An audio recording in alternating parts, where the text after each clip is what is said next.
पहले तो रिवीजन करा दें जितना पढ़ाया गया है। 2 मिनट लगेगा, 5 मिनट लगेगा। हमारा जो टॉपिक है that is halo alkane and hello arene. अभी तक हम लोगों ने क्या पढ़ा है ध्यान से सुनिएगा। हेलो एल्केन और हेलो एरीन की हमने डेफिनेशन पढ़ा कि हेलो किससे बना है, हेलोजन वर्ड से। हेलोजन्स क्या होते हैं, कोई बताएगा? माइक ओपन करके। ग्रुप 17 के एलिमेंट्स। ग्रुप 17 के एलिमेंट्स जो कि क्या फॉर्म करते हैं, सॉल्ट। जैसे for example fluorine, chlorine, bromine और these will be called as halogens। उसके बाद अल्केन और एरीन।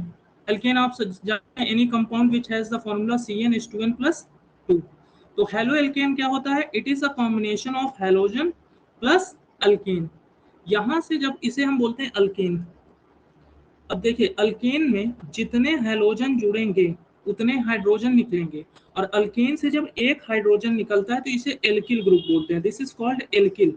तो यहाँ पर मान लीजिए एक हेलोजन जुड़ा तो एक हाइड्रोजन निकलेगा, ये 2n+2 था +1 हो जाएगा, और यहाँ पर एक हेलोजन आएगा। This will be called as alkyl halide. ठीक, 4 था। This is your alkane. Okay, इसमें हम क्लोरीन जोड़ रहे हैं तो यहाँ से एक हाइड्रोजन निकलेगा और एक Cl जुड़ेगा, तो this will be called as either you can call it haloalkane क्योंकि हेलोजन और अल्केन से मिलकर बना हुआ है, और you can call it simply it as alkyl halide. ठीक, एल्किल हैलाइड क्यों बोल रहे हैं बेटा, क्योंकि ये अल्केन था, अल्केन से एक हाइड्रोजन निकला, यहाँ पर Cl होगा, अल्केन से एक हाइड्रोजन निकलता है तो उसे हम क्या बोलते हैं, एल्किल। तो चाहे इसे हेलो एल्केन बोलिए चाहे एल्किल हैलाइड बोलिए। और यहाँ पर मैंने आपको बताया था कि हेलोजन हेलो एल्केन में जिस कार्बन से जुड़ा होता है इस कार्बन का हाइब्रिडाइजेशन sp3 होता है। इसकी ज्योमेट्री टेट्राहेड्रल होती है और बॉन्ड एंगल 109 डिग्री 28 मिनट। यहाँ तक हेलो एल्केन की डिफिनेशन हुई थी। फिर मैंने आपको हेलो एरीन बताया था। हेलो एरीन कितने वर्ड से बना है, 3। हेलोजन प्लस एरीन किससे बना है, 2 वर्ड से, aromatic plus benzene. Arene is made up of 2 word, aromatic, benzene. मैंने आपको बताया था ये आपकी एरीन है, दिस इज योर एरीन।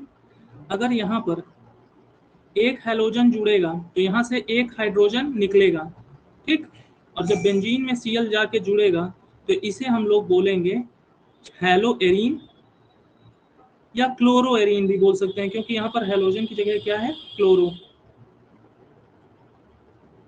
यहाँ तक समझ में आया था आपको?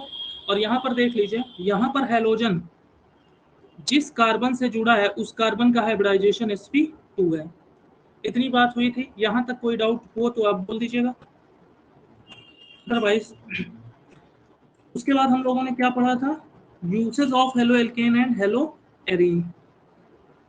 Uses of halo alkene and hello arene, जिसमें मैंने आपको बताया था क्लोरमफेनिकॉल का यूज कहाँ होता है। उसके बाद मैंने आपको क्लोरोफॉर्म का यूज बताया था। ऐसा करके मैंने आपको बहुत 4-5 पॉइंट लिखाए थे कि मलेरिया की कौन सी दवा होती है, टाइफाइड की कौन सी दवा होती है, ब्लड सब्सटीट्यूएंट के तरीके इसको यूज करते हैं। तो ये था uses of halo alkene and hello arene. ठीक, इसके बाद हमने कल जो टॉपिक पढ़ा था वो सबसे इंपॉर्टेंट था, classification of halo alkene and hello arene. Classification of halo alkene and hello arene कितने बेसिस पे क्लासिफाई किया था, कोई बताएगा कितने पार्ट में? 3 पार्ट में। 3। गुड, 3 पार्ट में हम लोगों ने इसको क्लासिफाई किया था। पहला क्लासिफिकेशन था on basis of number of halogen atom. Halogen atom. उसके बेसिस पे ये कितने कैटेगरी में डिवाइड हो सकता है, आइदर अगर एक हैलोजन है तो मोनो, 2 है तो डाई, 3 है तो ट्राई, और 4 है तो टेट्रा। ये तो आपको पता ही होगा कि अगर एक हैलोजन जुड़ा है तो मोनो, 2 जुड़ा है तो डाई, 3 जुड़ा है ट्राई, 4 जुड़ा है तो टेट्रा। और इसका एग्जांपल मैं आपको 2 इंपॉर्टेंट एग्जांपल बताया था, ये याद है?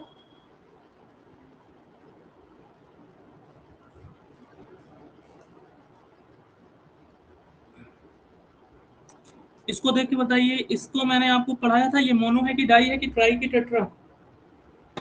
टेट्रा है सर। टेट्रा है। और ये आपका क्या है? Try halo alkane. तो यहाँ पर हम लोग जो क्लासिफाई कर रहे हैं अल्केन को, हेलो एल्केन को, वो किस बेसिस पर क्लासिफाई कर रहे हैं कि कितने हेलोजन जुड़े हैं। तो हेलोजन की संख्या देख के हम मोनो, डाई, ट्राई या टेट्रा बोल सकते हैं। ये आपके स्कूल में बवाल मचा था, जिसको मैंने, इसका नाम मैंने पायरीन, आपके सर बता रहे थे और कह रहे थे पायरीन का जो मैंने स्ट्रक्चर लिखाया था वो गलत है। देखो बेटा, ये भी पायरीन सही है, वो भी पायरीन सही है जो मैंने लिखाया है, ठीक। एक दो कंपाउंड है जिनका नाम पायरीन ही होता है, ठीक। इसका नाम है क्लोरोफॉर्म, याद रखना। और जो एनेस्थेटिक के तरीके से प्रयोग होता है, CHCl3, ये आपके काम में आएगा आगे। क्लोरोफॉर्म का फॉर्मूला याद रखिएगा। इसका नाम है carbon tetra chloride. This is your carbon tetra chloride. ये दो कंपाउंड है, इनका नाम याद रखिएगा। दूसरा था on the basis of,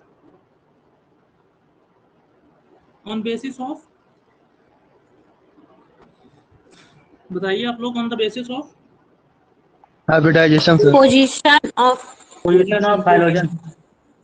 halogen, मतलब कि हैलोजन कहाँ लगा हुआ है। और यहाँ पर हम सिर्फ और सिर्फ किसकी बात करते हैं? हेलो एल्केन की। किसकी बात? Halo alkane. हेलो अरीन में ये क्लासिफिकेशन नहीं लगता, ठीक। अब हेलो एल्केन मान लो है, इसमें दो हेलोजन हो। कितने हेलोजन? दो। और दोनों हेलोजन अगर एक कार्बन पे जुड़े होंगे तो इसे हम क्या बोलते हैं? जेमिनल बोलते हैं, या जेम डाई हेलाइड बोल सकते हैं, क्योंकि कितने हेलाइड हैं? दो हेलाइड है ना, तो इसको हम जेम डाई हेलाइड बोलेंगे। और अगर हेलोजन सेम पे नहीं, डिफरेंट पे हो, और मगर वो बगल बगल वाले पे हो, किस पे हो?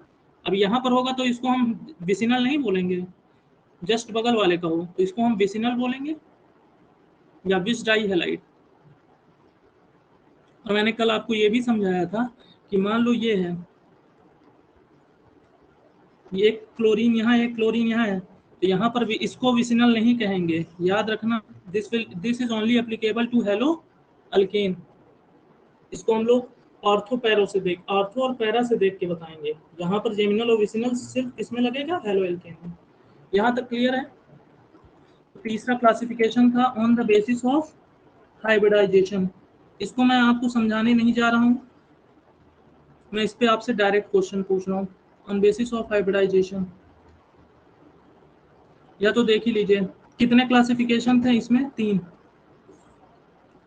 जस्ट अ सेकंड, लाइन खींचना इसमें बहुत कठिन है। ऑन बेसिस ऑफ हाइब्रिडाइजेशन में हम लोगों ने 3 क्लासिफिकेशन पढ़ा था। पहला था जो हेलोजन जिस कार्बन से जुड़ा हो वो कार्बन क्या हो? sp3 हाइब्रिडाइज्ड हो। दूसरा क्लासिफिकेशन, हेलोजन जिस कार्बन से जुड़ा है उसका हाइब्रिडाइजेशन क्या हो? sp2। और तीसरा क्लासिफिकेशन ये था कि हेलोजन जिस कार्बन से जुड़ा है उस कार्बन का हाइब्रिडाइजेशन हो sp। इसका तो एक ही एग्जांपल था, हेलोजन जिस कार्बन से जुड़ा है वो कार्बन क्या है? sp3 hybridised. यहाँ पर दो हमने पढ़ा था, एक हमने विसिनल पढ़ा था, सॉरी विनाइलिक हैलाइड पढ़ा था। ध्यान से सुनिएगा बेटा, जो कार्बन डबल बॉन्ड से जुड़े होते हैं उन कार्बन को हम लोग विनाइलिक कार्बन बोलते हैं, ठीक। अगर यहाँ से एक हाइड्रोजन निकाल के एक Cl जोड़ दो तो this will be called as vinylic halide. मतलब कि हेलोजन जिस कार्बन से जुड़ा हो, अगर वो कार्बन डबल बॉन्ड से जुड़ा है तो इसको हम लोग विनाइलिक हैलाइड बोलेंगे। हेलोजन जिस कार्बन से जुड़ा है वो कार्बन डबल बॉन्ड से जुड़ा हो, उसे विनाइलिक हैलाइड बोलेंगे, ठीक। यहाँ पर इस कार्बन का हाइब्रिडाइजेशन sp2 है। इसी में हमने नेक्स्ट एग्जांपल पढ़ा था एरिल हैलाइड। पहला क्लासिफिकेशन विनाइलिक हैलाइड था, दूसरा क्या था? Aryl halide. देख लो, हेलोजन जिस कार्बन से जुड़ा है इस कार्बन का हाइब्रिडाइजेशन sp2 है। फिर हमने यहाँ पर इस वाले केस में 4 केसेस देखे थे। पहला था हेलो एल्केन। हेलो एल्केन में हमने डिग्री की बात की थी, 1 डिग्री, 2 डिग्री 3 डिग्री। मतलब कि हेलोजन जिस कार्बन से जुड़ा है वो कार्बन कितने कार्बन से जुड़ा है उसके बेसिस पे हेलो एल्केन की डिग्री बताते थे। दूसरा क्लासिफिकेशन था एलाइलिक हैलाइड। याद रखना बेटा, ये दो कार्बन जिसके बगल डबल बॉन्ड जुड़ा है इसे हम लोग विनाइलिक कार्बन बोलते हैं। ठीक, विनाइलिक कार्बन के बगल वाले हैलोजन को हम लोग एलाइलिक कार्बन बोलते हैं। ये दोनों कौन से कार्बन हो गए? Vinylic carbon. विनाइलिक कार्बन के बगल वाले कार्बन को एलाइलिक कार्बन बोलते हैं, और इससे अगर हैलोजन जुड़ा होगा तो इसे एलाइलिक हैलाइड बोलेंगे। और इस कार्बन का हाइब्रिडाइजेशन क्या है? sp3। तीसरा क्लासिफिकेशन हमारे लोग का क्या था? Benzyl halide. याद रखिएगा, अगर बेंजीन से, इसको मैं थोड़ा सा यहाँ ध्यान से देखिएगा, बेंजीन से अगर CH2 ग्रुप जुड़ा है और यहाँ पर Cl जुड़ा है तो ध्यान से सुन लीजिए, अगर बेंजिल से CH2 जुड़ा है तो इसे बेंजिल बोलेंगे, और बेंजीन से अगर CH जुड़ा है तो बेंजल, और सिर्फ C जुड़ा है तो बेंजो। इस कार्बन का हाइब्रिडाइजेशन sp3 है, इसलिए ये भी इसी कैटेगरी में आएगा। और चौथा कैटेगरी था प्रोप एर्गिल हैलाइड। मतलब कि हैलोजन जिस कार्बन से जुड़ा हो उसके बगल वाला कार्बन किससे जुड़ा हो? ट्रिपल बॉन्ड से। इसे हम कौन सा हैलाइड बोलते हैं? Propargyl halide. यहाँ पर इसका कार्बन क्या है? sp3 hybridised. बोलो बेटा, यहाँ तक कोई समस्या? सर बोर्ड नहीं दिख रहा है। प्रियांशी जी, और किसी को बोर्ड ऐसा है जो नहीं दिख रहा है? सबको दिख रहा है। आप लोग प्रियांशी जी थोड़ा सा आप वो करिए, रिफ्रेश करिए, या तो फिर से रिज्वाइन करिए, रिफ्रेश करिए। ठीक है, यहाँ तक कोई किसी को डाउट है, कुछ पूछना है? अगर यहाँ तक डाउट नहीं हो तो भाई लिखिए। आज की क्लास में चलते हैं। आज की क्लास इंपॉर्टेंट है। यहाँ तक क्लियर है सभी को? ठीक है, एक क्वेश्चन कर लें इस पे जो आपके एग्जाम में पूछा गया था। पिछले साल ऑब्जेक्टिव एग्जाम्स थे, आपको सभी को पता है। पिछले साल जो एग्जाम्स हुए थे वो आपके ऑब्जेक्टिव थे, तो वहां पर ये क्वेश्चन आया हुआ था। मैच द फॉलोइंग का है। ठीक है, क्वेश्चन लिखिए, मैच द फॉलोइंग। और बेटा ये क्लासिफिकेशन पे इतना मैंने स्ट्रेस इसलिए दिया है कि जब एल्कोहल पढ़ोगे, क्या पढ़ोगे? एल्कोहल, तो ध्यान से देख लो, बस यहाँ पर Cl की जगह OH लगा देंगे, बाकी सब सेम रहेगा। वहां पर ये क्लासिफिकेशन आपको पहले से पढ़े हैं, बस Cl की जगह क्या लगा देंगे? OH। तो ये बेंजिल हैलाइड की जगह क्या हो जाएगा? बेंजिल एल्कोहल हो जाएगा। ये एलाइलिक एल्कोहल हो जाएगा, ये हेलो एल्कोहल हो जाएगा, ये विनाइलिक एल्कोहल हो जाएगा। आई बात समझ में? तो वहां पर एल्कोहल में आपको फिर क्लासिफिकेशन पढ़ने की जरूरत नहीं पड़ेगी, बस वहां पर हैलाइड की जगह आप क्या लिख देंगे? एल्कोहल, बाकी सब चीजें सेम रहेंगी। Match the following: CH3 CHX CH3। Question आपके एग्जाम में आया हुआ है।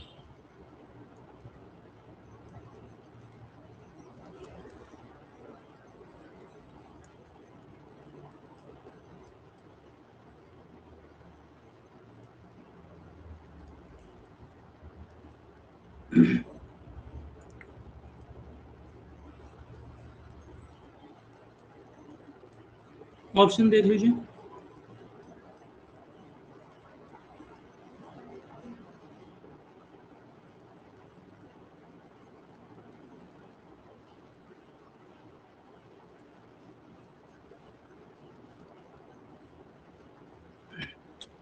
अब देखिए, आप पढ़ लिए हैं तो आपको ये सरल लगेगा, नहीं अभी मैं बिना पढ़ाए अगर आपको समझाया होता, लिख देता, तो आपको हवा भी ना लगती। लास्ट वाले से शुरू करते हैं। चौथा वाला बताओ कहाँ किससे मैच होगा? बोल दूं? रुकिए मैं बोल देता हूँ। चौथा वाला किससे मिलेगा? सी विनाइलिक हैलाइड।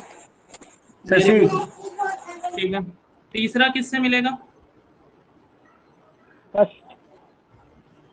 तीसरा ए से। ठीक, दूसरा एलाइलिक हैलाइड। Allylic halide. और जो बच गया वो क्या हो गया? Alkyl halide. अच्छा ये बताओ कितने डिग्री का एल्किल हैलाइड है? ये कितने डिग्री का एल्किल हैलाइड है? Sir 2 degree. 2 डिग्री है, क्योंकि हैलोजन जिस कार्बन से जुड़ा है वो कितने कार्बन से जुड़ा है? 2। और इसी में मैं 2 और जोड़ दे रहा हूँ।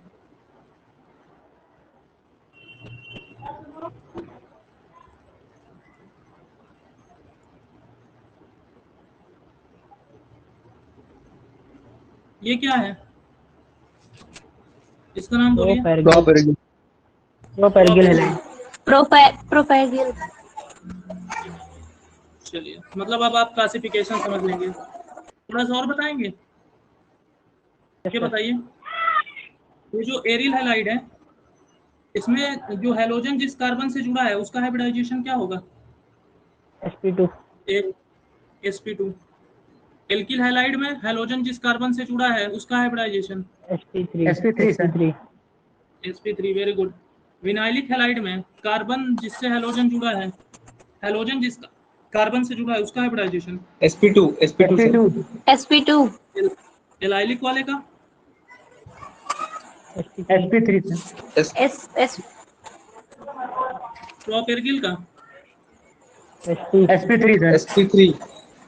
क्वेश्चन अब समझ में आया? क्या पूछ सकते हैं?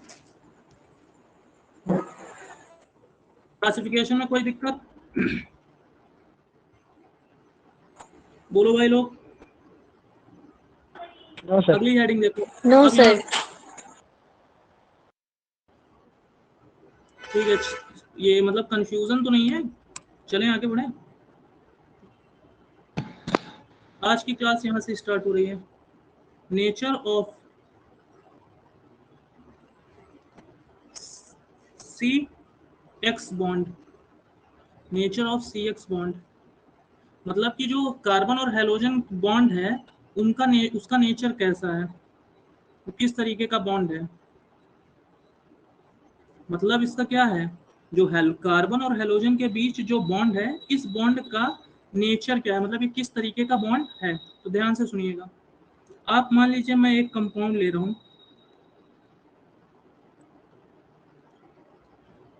यहाँ पर हेलोजन कौन है? क्लोरीन। क्लोरीन। और यहाँ पर ये हेलो एल्केन है। Yes sir. यहाँ पर जब कार्बन और क्लोरीन के बीच बॉन्ड बना होगा तो ये कोवलेंट बॉन्ड है। कौन सा बॉन्ड है? Covalent bond. अब क्वेश्चन उठता है कैसे आप जान गए कि ये कोवलेंट बॉन्ड है। ध्यान से सुनो, दो नॉन मेटल के बीच हमेशा कोवलेंट बॉन्ड ही बनता है। कौन सा बॉन्ड? कोवलेंट। अगर दो नॉन मेटल हो, और अगर एक मेटल हो और दूसरा क्या हो, नॉन मेटल, तो इसके बीच हमेशा बनेगा आयनिक बॉन्ड। कौन सा बॉन्ड? आयनिक। यहाँ पर क्लोरीन मेटल है कि non metal? Chlorine non is metal. Non. Carbon is also known metal. तो इनके बीच का जो बॉन्ड होगा वो कोवलेंट बॉन्ड होगा। और कोवलेंट बॉन्ड किससे बनता है? Sharing of. Sharing of electron. तो एक इलेक्ट्रॉन इस बॉन्ड को बनाने के लिए कौन दिया होगा? कार्बन। और एक इलेक्ट्रॉन कहाँ दिया होगा? क्लोरीन। इस इलेक्ट्रॉन को कहाँ पर होना चाहिए? बीचों बीच। इसे हम लोग बोलते हैं shared pair of electron. Sharing में जो इलेक्ट्रॉन भाग लिए हैं वो दो हैं, तो पेयर कह रहे हैं, इसे बोलते हैं शेयर्ड पेयर ऑफ इलेक्ट्रॉन। इतनी बात समझ में आई? अब शेयर्ड पेयर ऑफ इलेक्ट्रॉन को कहां पर होना चाहिए? बीचों बीच। मगर आपको पता है कार्बन और क्लोरीन में ज्यादा इलेक्ट्रोनेगेटिव कौन होता है? क्लोरीन। क्लोरीन। तो क्लोरीन लालची है, ये दोनों इलेक्ट्रॉन को हड़पना चाहेगा, और ये दोनों इलेक्ट्रॉन किधर की तरफ जाएंगे? क्लोरीन। किसकी तरफ? क्लोरीन। अब क्लोरीन ने इलेक्ट्रॉन थोड़ा सा अपनी तरफ खिसका लिया, ठीक, तो क्लोरीन पे थोड़ा सा नेगेटिव चार्ज आएगा और कार्बन पे थोड़ा सा पॉजिटिव चार्ज, क्योंकि जो इलेक्ट्रॉन लेता है उसके ऊपर नेगेटिव चार्ज आता है और जो इलेक्ट्रॉन देता है उसके ऊपर पॉजिटिव। चूंकि यहाँ पर कार्बन अपना इलेक्ट्रॉन दे नहीं रहा है, ध्यान से सुनिएगा, ये कार्बन का इलेक्ट्रॉन था, ये क्लोरीन का इलेक्ट्रॉन था। मैं यहाँ फिर से बना दे रहा हूँ। ये मान लीजिए क्लोरीन है, ये दोनों इलेक्ट्रॉन बीचों बीच थे। अब क्या किया, कार्बन ने इस इलेक्ट्रॉन को अपनी तरफ खींच लिया, मतलब इलेक्ट्रॉन कार्बन से दूर होके किधर की तरफ चला गया, क्लोरीन की तरफ। तो जो इलेक्ट्रॉन क्लाउड है, इलेक्ट्रॉन क्लाउड का मतलब जहां इलेक्ट्रॉन घूम रहा था, वो इलेक्ट्रॉन क्लाउड किसकी तरफ भाग गया, क्लोरीन की तरफ। भाई कार्बन का जो इलेक्ट्रॉन का क्लाउड था वो इधर था, अब ये इलेक्ट्रॉन किधर की तरफ भाग गया, क्लोरीन की तरफ। तो कार्बन का जब इलेक्ट्रॉन क्लाउड क्लोरीन की तरफ भागेगा, या तो सीधे भाषा में समझो, कार्बन का शेयर्ड पेयर ऑफ इलेक्ट्रॉन जब क्लोरीन की तरफ खिसकेगा तो क्लोरीन पे थोड़ा सा नेगेटिव चार्ज आएगा और कार्बन पे थोड़ा सा पॉजिटिव। और थोड़े को हम लोग केमिस्ट्री में डेल्टा से रिप्रेजेंट करते हैं, इसे हम लोग बोलते हैं पार्शियल। तो कार्बन पे थोड़ा मतलब पार्शियल नेगेटिव चार्ज आया और कार्बन पे थोड़ा सा पॉजिटिव चार्ज आया। ऐसे बॉन्ड को हम लोग पोलर, दो पोल बन गया ना, एक पॉजिटिव पोल और एक नेगेटिव, इसे हम बोलते हैं polar covalent bond. Polar covalent bond. हमारा टॉपिक क्या है फिर से समझ लीजिए, हम लोग क्या पढ़ रहे हैं, nature of CH bond. Carbon और हेलोजन के बीच जो बॉन्ड है वो किस तरीके का बॉन्ड है। तो पहले तो हम लोग ने ये देखा कि चूंकि कार्बन और क्लोरीन दोनों नॉन मेटल हैं, तो इनके बीच जो बॉन्ड होगा वो कोवेलेंट बॉन्ड होगा। अब हमको ये देखना है कि ये बॉन्ड पोलर होगा कि नॉन पोलर होगा। कार्बन और क्लोरीन में जो बॉन्ड बना है उसमें क्लोरीन, भाई जैसे मान लीजिए ये आप है और ये खली है, आपके बीच टग ऑफ वार हो जाए तो रस्सा कौन खींचेगा, खली खींचेगा। इसी तरीके केमिस्ट्री में कुछ एटम्स होते हैं जो बॉन्ड बनाने के लिए इलेक्ट्रॉन तो पहले से शेयर कर लेंगे, मगर जब इलेक्ट्रॉन बीचों बीच आ जाएगा तब इनके आ जाएगा लालच, ये दोनों इलेक्ट्रॉन अपनी तरफ खींच लेते हैं। सबसे ज्यादा इलेक्ट्रोनेगेटिव है फ्लोरीन, उससे ज्यादा, उससे कम ऑक्सीजन, फिर क्लोरीन, फिर नाइट्रोजन, फिर कार्बन, फिर हाइड्रोजन। ये लिखाया भी था, इसकी वैल्यू 4 होती है, इसकी 3.6 होती है, इसकी 3.2 होती है, इसकी 2.8 होती है। कार्बन की वैल्यू आपको पता है 2.4 और हाइड्रोजन की 2.2। बोलो ये वैल्यूज याद थी कि नहीं।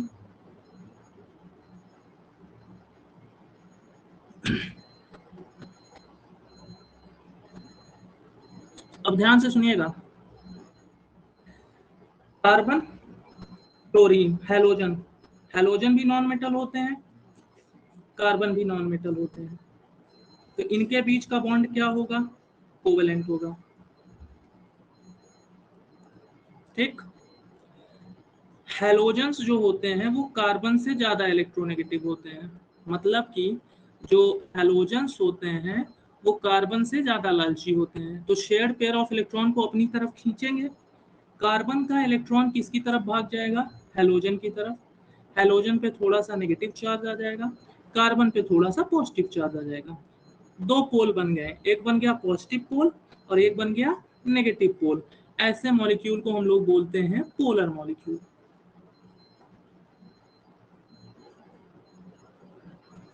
आई बात समझ में। इसलिए इस बॉन्ड को हम लोग बोलेंगे पोलर कोवेलेंट बॉन्ड। तो कार्बन और हैलोजन के बीच जो बॉन्ड होगा उसका नेचर क्या होगा, पोलर कोवेलेंट बॉन्ड। इतनी बात समझ में आई, इतनी बात समझ में आई। टाइप करिए वाई या एन, अगर समझ में आई वाई, नहीं समझ में आई तो एन सीधे लिखिए। ठीक है, वाई वाई वाई, सभी को समझ में आई है बात। ठीक है, ठीक ठीक ठीक। जहाँ ना समझ में आए आप लोग मुझे बता दीजिएगा, ठीक है। जिनको नहीं समझ में आए तुरंत माइक ओपन करके बताइएगा। लिखिए, मैं बोल रहा हूँ, मैं लिखाऊंगा नहीं, मतलब लिखूंगा नहीं।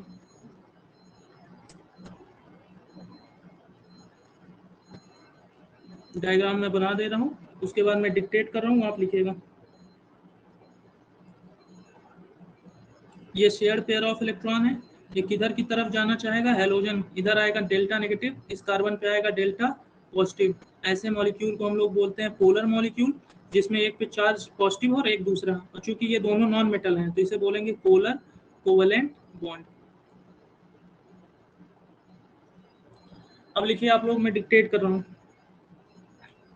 मैं डिक्टेट कर रहा हूँ, आप अपने से लिखिए। Due to difference, due to, लिख ही दे रहा हूँ, ड्यू टू डिफरेंस इन बोल दीजिए। Due to difference in electronegativity between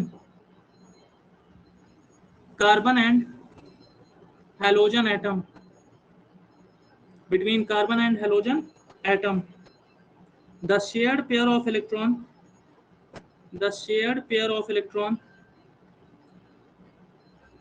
shifts towards, किसकी तरफ शिफ्ट होगा, shifts towards halogen,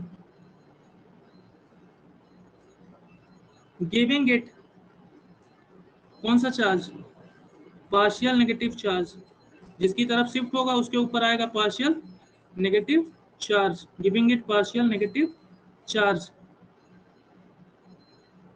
and carbon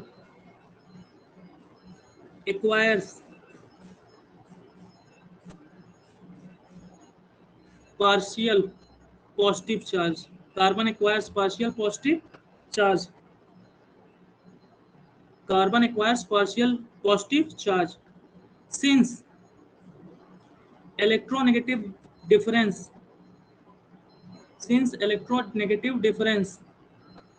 is less than 1.7, hence it is a polar covalent bond.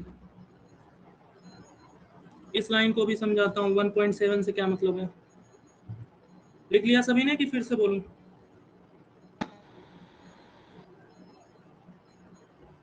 ठीक है, ध्यान से सुनिएगा। दो एटम है, पहले तो कुछ वैल्यूज याद कर लीजिए।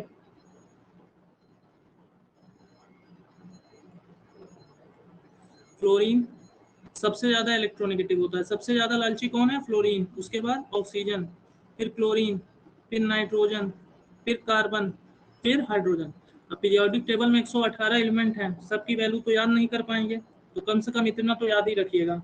यहाँ पर क्लोरीन है और कार्बन से, यहाँ पर क्लोरीन भी है, ब्रोमीन, आयोडीन, ये भी कार्बन से ज्यादा होंगे, मगर इसकी वैल्यू याद करने की जरूरत नहीं है। ठीक, मतलब कि फ्लोरीन, क्लोरीन, ब्रोमीन, आयोडीन, उसके बाद नाइट्रोजन, उसके बाद कार्बन होना चाहिए था, मगर इनकी वैल्यूज याद करने की जरूरत नहीं है। ठीक, फ्लोरीन की वैल्यू याद रखना 4, ऑक्सीजन की वैल्यू रखना 3.6, क्लोरीन की वैल्यू याद रखना 3.2, 4 का पहाड़ा पड़े हो ना, बस वही रख देना, 2.8, 2.4, और इसकी वैल्यू 2.7, 4 से 24, 4 से 28, 4 32, 4 9 36, 4 9 40, दशमलव बीच में लगा दीजिए, इसकी वैल्यू 2.2।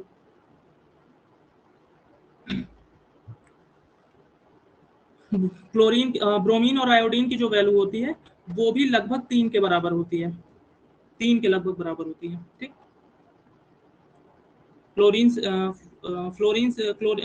और आयोडीन की वैल्यू 3 के लगभग होती है। अब एग्जैक्ट आपको याद नहीं करना है। ठीक, मैं आपको 1.7 क्या समझाया था वो ध्यान से सुनो। दो एटम हैं, ठीक, अब इनके बीच का जो बॉन्ड होगा,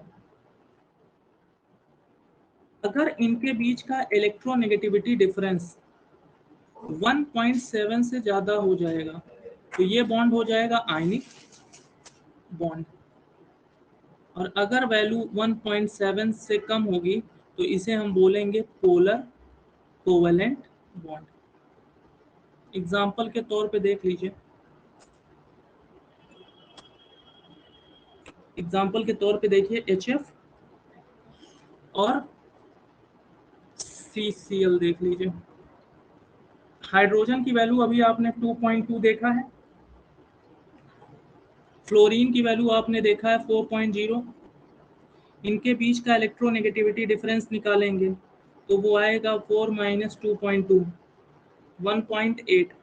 अगर इलेक्ट्रोनेगेटिविटी की वैल्यू 1.7 से ज्यादा होती है तो वो बॉन्ड आयनिक हो जाता है। कौन सा बॉन्ड, आयनिक। देख लो दोनों नॉन मेटल हैं, दोनों क्या हैं, नॉन मेटल, मगर ये बॉन्ड कोवेलेंट ना होके क्या हो जाएगा, आयनिक, क्योंकि इलेक्ट्रोनेगेटिविटी की डिफरेंस की वैल्यू 1.8। फ्लोरीन इतना ज्यादा लालची है कि वो हाइड्रोजन का इलेक्ट्रॉन शिफ्ट नहीं करा रहा है, छीन ले रहा है। कार्बन क्लोरीन में डिफरेंस देखो कितने का आएगा, कार्बन की वैल्यू 2.4, क्लोरीन की वैल्यू 3.6, सॉल्व करेंगे आंसर आएगा 1.4 विच इज लेस देन 1.7, इसलिए बॉन्ड कौन सा होगा? Polar covalent bond. इसी तरीके ध्यान से सुन लो, KF, पोटेशियम एक मेटल है, ये इसकी वैल्यू मान लीजिए 0 पॉइंट समथिंग होगा, मान लो 0.54 ले देते हैं, और फ्लोरीन की वैल्यू आपको पता है 4.0, सब्सट्रैक्ट करोगे आंसर आएगा 3.6। ये पक्का कौन सा कंपाउंड होगा? आयनिक होगा।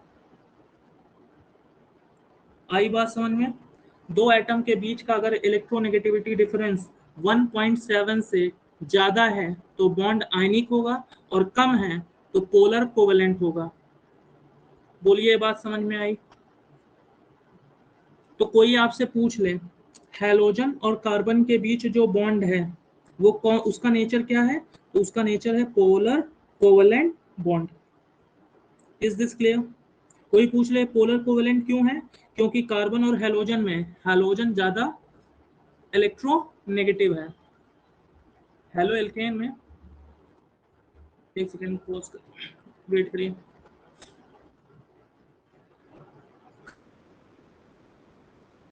नेगेटिव है, इसके ऊपर पार्शियल नेगेटिव चार्ज आएगा, कार्बन के ऊपर पार्शियल पॉजिटिव चार्ज। इसकी इलेक्ट्रोनेगेटिविटी की वैल्यू 1.7 से क्या आती है? कम आती है, इसलिए कौन सा बॉन्ड होगा? Polar covalent bond. Is this clear और नॉट? ये कॉन्सेप्ट क्लियर है? बोलो यस और नो,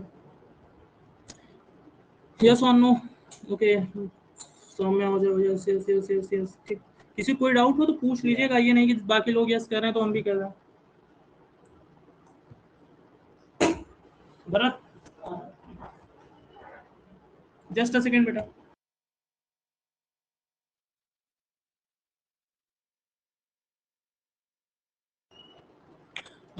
अगर आपको नहीं समझ में आ रहा है तो आप अपने लिए जिम्मेदार रहिएगा, पूछ लीजिएगा, ठीक है? चले आगे बढ़े। अब अगला टॉपिक है डाइपोल मूवमेंट। ये टॉपिक इंपॉर्टेंट है, बहुत ध्यान से सुनिएगा। दिस टॉपिक इज इंपॉर्टेंट क्योंकि यहाँ पर एक्सेप्शन है, और एक्सेप्शन से ही क्वेश्चन बनते हैं। Dipole movement of halo alkanes, ये इंपॉर्टेंट टॉपिक है, ध्यान से सुनिए। एक्सेप्शन यहाँ पर है, dipole movement of halo alkane. पहले तो आप मुझे बताइए, आपके यहाँ पर बीच बीच में सर कहाँ जाते हैं? बेटा सब्जी लानी थी, इस वजह से, ठीक है। Dipole movement of halo alkane में आपको हेलो एल्केन, ये डाइपोल मूवमेंट का कॉन्सेप्ट स्कूल में पढ़ाया गया था कि नहीं पढ़ाया गया था? Yes no? No sir. पढ़ाया भी नहीं था, ठीक है, मुझे पता है नहीं पढ़ाया गया था, मैं बाकी स्कूल में पूछ रहा हूँ। इस चैप्टर में डाइपोल मूवमेंट हेलो एल्केन में पढ़ाया गया था कि CCl, CF, CBr, CI में डाइपोल मूवमेंट किसका ज्यादा होगा, किसका कम? कुछ नहीं पढ़ाया गया सर, ठीक है। बाकी स्कूल में, चलिए टाइम नहीं वेस्ट करते, मैं खुद ही कराता हूँ, ठीक है। ध्यान से सुनो, ध्यान से सुनो बेटा। दो एटम अगर हों, यहाँ पर हम दो एटम किसको मानेंगे? कार्बन और हैलोजन। आपको पता है ये पोलर मॉलिक्यूल है। डाइपोल मूवमेंट की बात हमेशा पोलर मॉलिक्यूल में होगी। किसमें होगी? Polar molecule. कार्बन की, जैसे for example let us suppose C और F ले लेते हैं, ठीक। तो कार्बन और फ्लोरीन में, क्लोरीन की वैल्यू है, आपको अभी मैंने लिखा है 2.4, और फ्लोरीन की वैल्यू लिखाई है 4। जिसकी इलेक्ट्रोनेगेटिव वैल्यू ज्यादा होती है वो क्या होता है? लालची होता है, वो इलेक्ट्रॉन को अपनी तरफ खींचता है, ठीक। आप मुझे बस इतना समझाइएगा, माइक ओपन कर लीजिएगा और बताइएगा। आपको अच्छा ये पता होना चाहिए, क्लोरीन साइज में बड़ा एटम होता है, क्लोरीन उससे छोटा, ब्रोमीन उससे छोटा, और आयोडीन, सॉरी उल्टा मैं बता दिया, क्लोरीन सबसे छोटा, उससे बड़ा क्लोरीन, उससे बड़ा ब्रोमीन, और उससे बड़ा आयोडीन। मतलब फ्लोरीन छोटा, क्लोरीन उससे बड़ा, ब्रोमीन उससे बड़ा, और आयोडीन सबसे बड़ा, ठीक है। आप मुझे इतना समझाइएगा कि कार्बन और फ्लोरीन में ज्यादा इलेक्ट्रोनेगेटिव फ्लोरीन है, मैं वैल्यू सबकी लिख दे रहा हूं।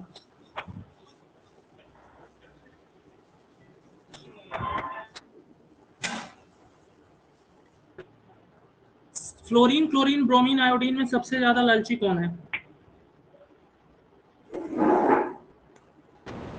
सबसे ज्यादा क्लोरीन। इलेक्ट्रॉन को क्लोरीन। खींचेगा? क्लोरीन खींचेगा मगर फ्लोरीन से कम। ब्रोमीन इलेक्ट्रॉन खींचेगा मगर वो इन तीनों से कम। तो सिर्फ मुझे इतना समझाइएगा, ये मैं यहाँ पर फिर से बना रहा हूँ अच्छे से। ये कार्बन है, ये फ्लोरीन है, ये कार्बन है, ये फ्लोरीन है। यहाँ पर इलेक्ट्रॉन है, बीचों बीच होना चाहिए था, ठीक। ये आपका कार्बन है और क्लोरीन इससे बड़ा है कि नहीं? ध्यान से समझिएगा, नहीं बाद में कहिएगा मत रिपीट, मैं रिपीट नहीं करूंगा फिर।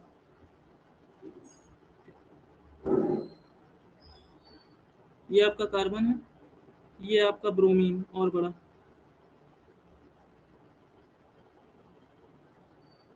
ये कार्बन, ये क्लोरीन, ये कार्बन, ये आपका हो गया ब्रोमीन, और लास्ट देखिए ये कार्बन और आयोडीन सबसे बड़ा। आप मुझे बताइएगा, दो एटम के बीच की डिस्टेंस कहलाती है, मान लो डी लिख दें, क्या लिख दें? डी, ठीक। तो यहाँ पर दो एटम के बीच डिस्टेंस सबसे ज्यादा कहाँ पर है?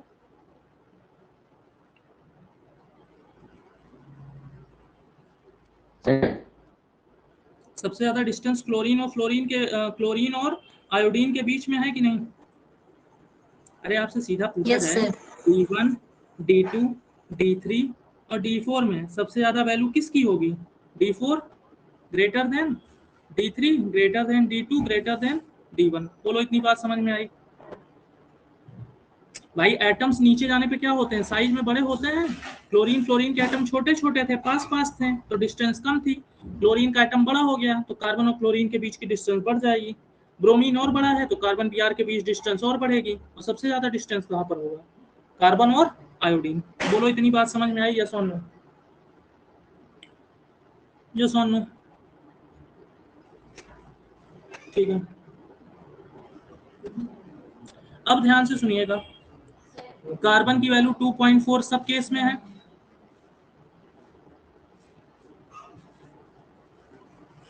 और फ्लोरीन की वैल्यू 4.0, यहाँ भी 4, यहाँ पर क्लोरीन की वैल्यू 3.6, ब्रोमीन की वैल्यू 3.2, यहाँ पर 3.0, यहाँ पर 2.9। ये बताइएगा पहले केस में कार्बन और फ्लोरीन में इलेक्ट्रॉन कौन खींचेगा? कोई एक लोग माइक ओपन करके बताइए। Fluorine. Carbon, fluorine sir. Fluorine. Fluorine, chlorine, bromine, iodine में सबसे ज्यादा इलेक्ट्रॉन कौन खींचेगा? फ्लोरीन, क्योंकि इसकी वैल्यू सबसे। अच्छा देखो, कार्बन और फ्लोरीन में ज्यादा इलेक्ट्रोनेगेटिव फ्लोरीन है, तो जरूरी जाहिर सी बात है फ्लोरीन इस इलेक्ट्रॉन को खींचेगा, इस इलेक्ट्रॉन को खींचेगा। यहाँ पर कार्बन और क्लोरीन में ज्यादा इलेक्ट्रोनेगेटिव कौन है? क्लोरीन, तो क्लोरीन भी इलेक्ट्रॉन को अपनी तरफ खींचेगा। कार्बन ब्रोमीन में ज्यादा इलेक्ट्रोनेगेटिव है ब्रोमीन, तो हैलोजेंस इलेक्ट्रॉन को अपनी तरफ खींचेंगे। बोलो ये बात समझ में आई कि नहीं? इन सब पे कौन सा चार्ज आएगा? Del negative. क्या आएगा? डेल नेगेटिव चार्ज आएगा। और इन सब पे कौन सा चार्ज आएगा? Del positive. बोलो इतनी बात समझ में आई? अब आप मुझे बताइएगा, फ्लोरीन, क्लोरीन, ब्रोमीन और आयोडीन में सबसे ज्यादा इलेक्ट्रॉन कौन खींचेगा? फ्लोरीन, उसके बाद क्लोरीन, उसके बाद ब्रोमीन, फिर आयोडीन, क्योंकि वैल्यू याद है ना, जिसकी वैल्यू ज्यादा होगी वो इलेक्ट्रॉन ज्यादा खींचेगा। अब जो जितना ज्यादा इलेक्ट्रॉन खींचेगा उसके ऊपर उतना ही ज्यादा नेगेटिव चार्ज आएगा। मतलब यहाँ पर नेगेटिव चार्ज की वैल्यू क्या होगी? मैं वैल्यू लिख दे रहा हूँ, कोई भी सपोज कर रहा हूँ, ठीक। मान लो यहाँ पर नेगेटिव चार्ज की वैल्यू x1 है, यहाँ पर नेगेटिव चार्ज की वैल्यू x2 है, यहाँ पर नेगेटिव चार्ज की वैल्यू x3 है, और यहाँ पर नेगेटिव चार्ज की वैल्यू x4 है। तो याद रखना, जो इलेक्ट्रॉन सबसे ज्यादा खींचेगा उस पर नेगेटिव चार्ज भी सबसे ज्यादा आएगा। गा। तो फ्लोरीन पे नेगेटिव चार्ज x1 की वैल्यू सबसे ज्यादा होगी, फिर x2, फिर x3, फिर x4। बोलो इतनी बात समझ में आई? फ्लोरीन इलेक्ट्रॉन सबसे ज्यादा खींचेगा तो इस पे नेगेटिव चार्ज की वैल्यू सबसे ज्यादा होगी। क्लोरीन कम खींचेगा तो इस पे नेगेटिव चार्ज कम होगा। ब्रोमीन इलेक्ट्रॉन और कम खींचेगा तो इस पे नेगेटिव चार्ज और कम होगा, और आयोडीन पे सबसे ज्यादा कम। यहां तक समझ में आया? यहां तक समझ में आया? जल्दी, यहां तक समझ में आया? Yes. अब आइए समझिए डाइपोल मोमेंट। डाइपोल मोमेंट क्या होता है, ध्यान से सुनिएगा। Dipole moment is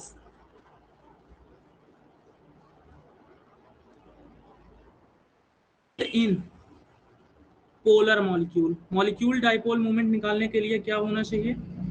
polar. Dipole moment आपको फिजिक्स में सर अच्छा पढ़ाएंगे। डाइपोल मोमेंट होता है charge into distance. Charge into distance. Charge को हम लोग डेल्टा नेगेटिव से दिखा रहे हैं और डिस्टेंस को हम किससे दिखा रहे हैं? D. This is called dipole moment and dipole moment is represented by mu, और इसकी यूनिट होती है Bohr magneton, BM. Bohr magneton. ये फिजिक्स में आपको सब अच्छे से पढ़ाया जाएगा। मेरा काम सिर्फ इतना समझाना था कि भाई दो एटम के बीच का चार्ज क्या है और उसकी डिस्टेंस क्या है। ठीक, अब ध्यान से सुनिएगा। यहां पर एक चीज समझ में आ रही है कि डिस्टेंस सबसे ज्यादा किसमें है? यहां पर है। डिस्टेंस सबसे ज्यादा यहां पर है। इसका डाइपोल मोमेंट क्या होना चाहिए?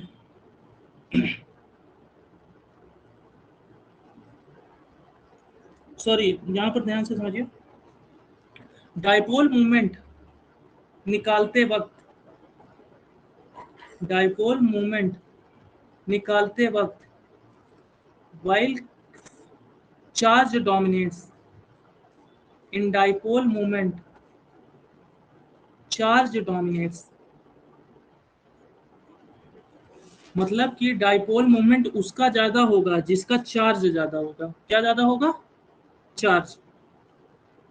यही लिखाया गया है, डाइपोल मोमेंट निकालते वक्त चार्ज डोमिनेट करेगा। डाइपोल मोमेंट क्या होता है? चार्ज, जो दो चार्ज है, चाहे इसका चार्ज ले लो चाहे इसका, जितना चार्ज इस पे पॉजिटिव होगा उतना नेगेटिव इधर होगा, बराबर चार्ज होगा। और इनके बीच की डिस्टेंस, जैसे फॉर एग्जांपल मान लो ये दो एटम है,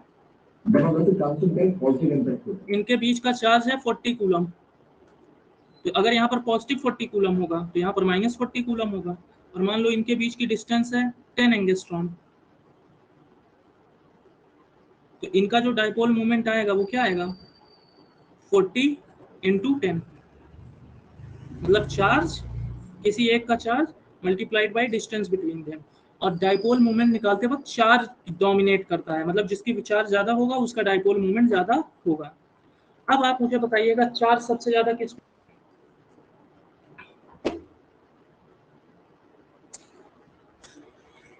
चार्ज सबसे ज्यादा किस X1 में में होगा? सर। किस वाले में? चार्ज सबसे ज्यादा किस पे होगा? लिखिए भाई, X1 जो में सर। सबसे ज्यादा इलेक्ट्रोनेगेटिव होगा उस पे चार्ज सबसे ज्यादा होगा। मतलब CF में क्लोरीन पे चार्ज सबसे ज्यादा, उससे कम क्लोरीन, फिर ब्रोमीन, फिर आयोडीन। बोलो ये बात समझ में आई? अरे अभी तो मैंने बताया ना भाई, जो ज्यादा इलेक्ट्रोनेगेटिव होगा वो ज्यादा इलेक्ट्रॉन खींचेगा, उसके ऊपर उतना ही ज्यादा नेगेटिव चार्ज आएगा।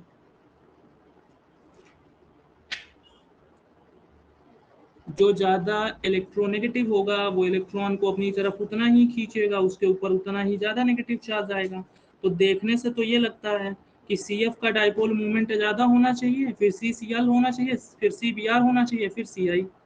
मतलब कि इसका चार्ज x1 लिखा था, गुड़े इसके बीच की डिस्टेंस d1 लिखी थी, ये ग्रेटर होना चाहिए x2 d2 से, और इसकी वैल्यू क्या होनी चाहिए? x3 d3 से, और इसकी वैल्यू x4 d4। ये क्या है? चार्ज है। ये देखो अभी लिखा है ना, चार्ज इस पे x1 x2 लिखाया था। बोलो यहाँ पर चार्ज x1 था, यहाँ पर X2 चार्ज था, यहाँ पर X3 चार्ज था, यहाँ पर X4। सबसे ज्यादा इलेक्ट्रोनेगेटिव फ्लोरीन है, तो जो सबसे ज्यादा इलेक्ट्रोनेगेटिव होगा वो इलेक्ट्रॉन को अपने पास उतना ही खींचेगा और इसके ऊपर चार्ज सबसे ज्यादा आएगा। ठीक,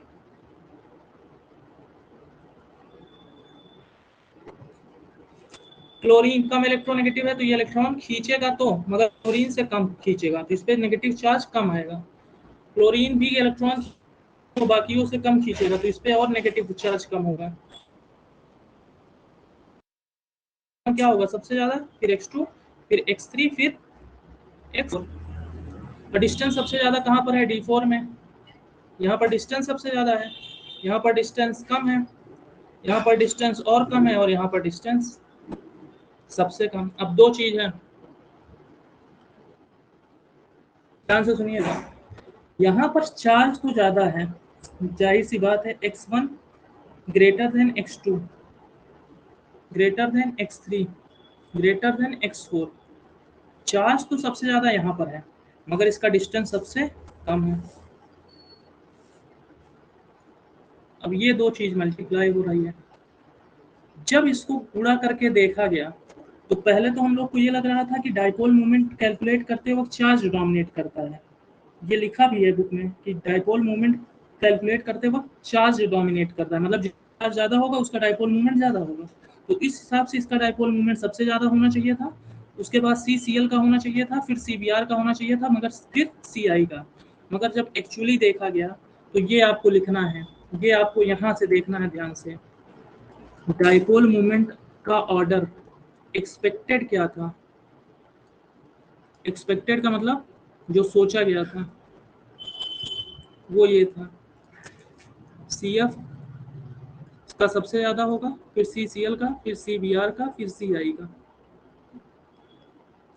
मगर जब रियल में देखा गया तो डाइपोल मोमेंट CCl का ज्यादा था, CF का कम था, फिर CBr का था, फिर Ci का था। ये रियल है, इसको याद रखना। और कोई is greater than CF, CCl का डाइपोल मोमेंट CF से ज्यादा है, बल्कि जबकि CF पे चार्ज ज्यादा है, तो क्यों? तो आंसर हो जाएगा, भले ही CF में चार्ज ज्यादा है, CCl में डिस्टेंस ज्यादा है, इसलिए यहाँ पर चार्ज और डिस्टेंस को मल्टीप्लाई करेंगे तो कुछ वैल्यू आएगी म्यू, और यहाँ पर जब चार्ज एंड डिस्टेंस की वैल्यू मल्टीप्लाई करेंगे तो μ2 आएगी। याद रखना, यहाँ पर चार्ज ज्यादा है और यहाँ पर डिस्टेंस ज्यादा है। ये डिस्टेंस इतना ज्यादा है कि जब चार्ज से मल्टीप्लाई करेंगे तो जो डाइपोल मोमेंट आएगा वो ज्यादा होगा एज कंपेयर टू CF। तो याद रखना, डाइपोल मोमेंट ऑफ, ये ऑर्डर याद रखना, dipole moment of CCl is greater than CF due to greater distance between the charges.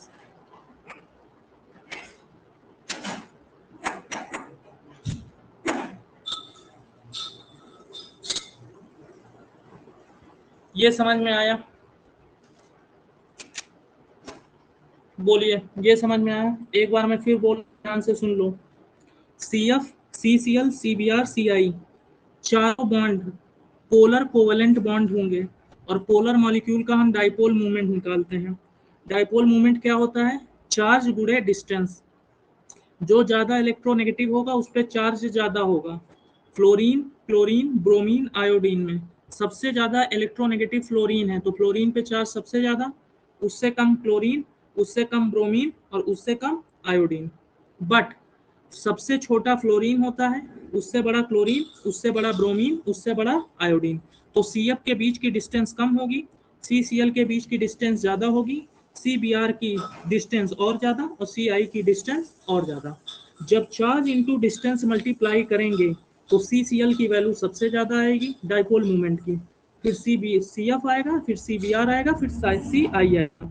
Question exam में ये आता है कि फ्लोरीन के ऊपर चार्ज ज्यादा है, तब भी इसका डाइपोल मोमेंट क्लोरीन से कम है। क्यों? क्योंकि कार्बन और क्लोरीन के बीच की डिस्टेंस कार्बन और क्लोरीन के बीच की डिस्टेंस से ज्यादा है। इतनी बात समझ में आई हो तो वाई टाइप करिए, और नहीं आई तो फिर से एक्सप्लेन करें, और किसी को क्वेरी हो तो पूछिए।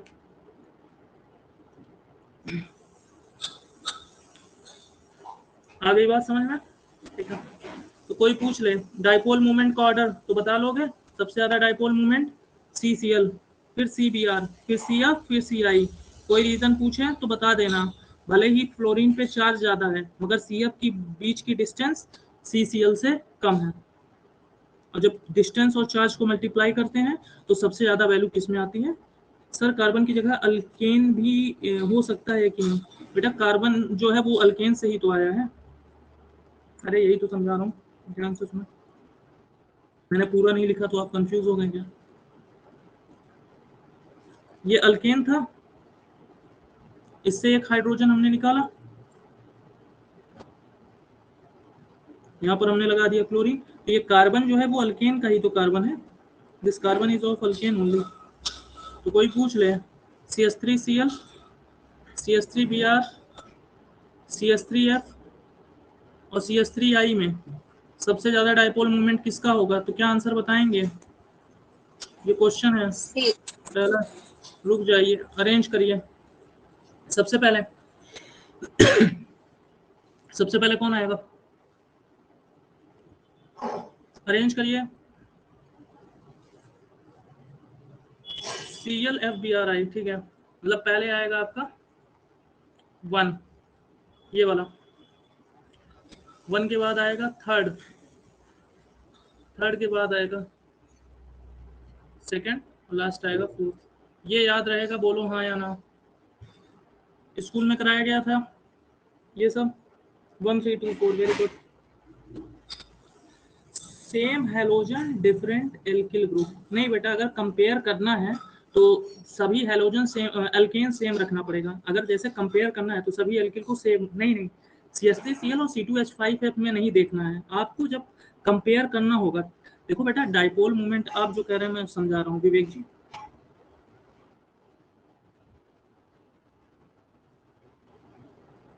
जो आप ये कह रहे हैं इसका कंपैरिजन आपसे कभी नहीं पूछेगा, ठीक। यहाँ पर आपको डाइपोल मोमेंट कभी नहीं पूछेगा, या तो यहाँ भी C2H5 होगा या तो यहाँ पर CH3 होगा, ठीक।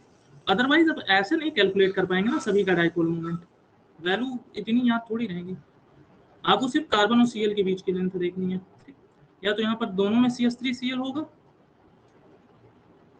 या तो यहाँ पर दोनों में C2H5 होगा, ठीक। अब ये नहीं है कि एक CH3 हो जाए एक C2H5, तब आप नहीं एग्जैक्ट नहीं बता सकते हैं, ठीक। मतलब तब केमिस्ट्री भी फेल हो जाएगी।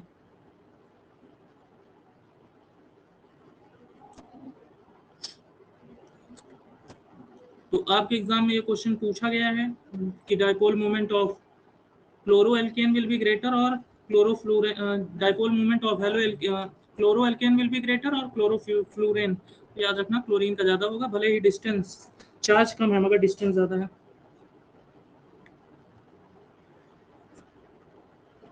विवेक जी आपका जो CH3Cl और C2H5F है, इसमें अगर डाइपोल मोमेंट पूछा जाए तो अगर CCl के बीच का पूछा है तो CCl का डाइपोल मोमेंट CF से ज्यादा होगा, मगर ऐसे क्वेश्चन एग्जाम में नहीं आएंगे।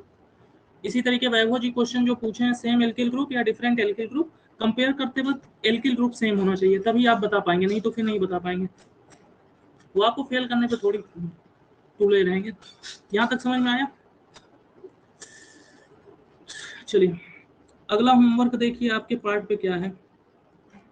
Nomenclature of haloalkane and haloarene. इसको मैं इसलिए नहीं करा रहा हूँ क्योंकि पेपर आपका 70 मार्क्स का होगा, ठीक। अगर मैं 2 नंबर के लिए 2 दिन में नोमेनक्लेचर पे खत्म करूँ और उधर का 68 मार्क्स छूट जाए तो इसमें कोई सेंसिबिलिटी नहीं है। आप लोग बच्चे नहीं है कि आपको नोमेनक्लेचर नहीं आता, ठीक। कृपया करके इसको पढ़ लीजिएगा अपने पार्ट पे, जो नहीं आएगा मुझसे पूछ लीजिएगा। और सिर्फ IUPAC नोमेनक्लेचर पढ़िएगा, कौन पढ़ने की जरूरत नहीं है, ओनली IUPAC नोमेनक्लेचर, सिर्फ और सिर्फ IUPAC। नोमेनक्लेचर इंपॉर्टेंट कहाँ का होगा मैं बता रहा हूँ, एल्डिहाइड कीटोन कार्बोक्सिलिक, वहाँ मैं जरूर पढ़ाऊंगा, यहाँ नहीं पढ़ाऊंगा। अपने से पढ़िए, कुछ अपने से काम करिए। अब आइए आपके चैप्टर का मोस्ट इम्पोर्टेंट टॉपिक, देखिए पहले देखिए मैं फ्लो चार्ट बनवा रहा हूँ, जैसे आपको कंफ्यूजन ना हो, फिर एक एक चीज को पढ़ेंगे।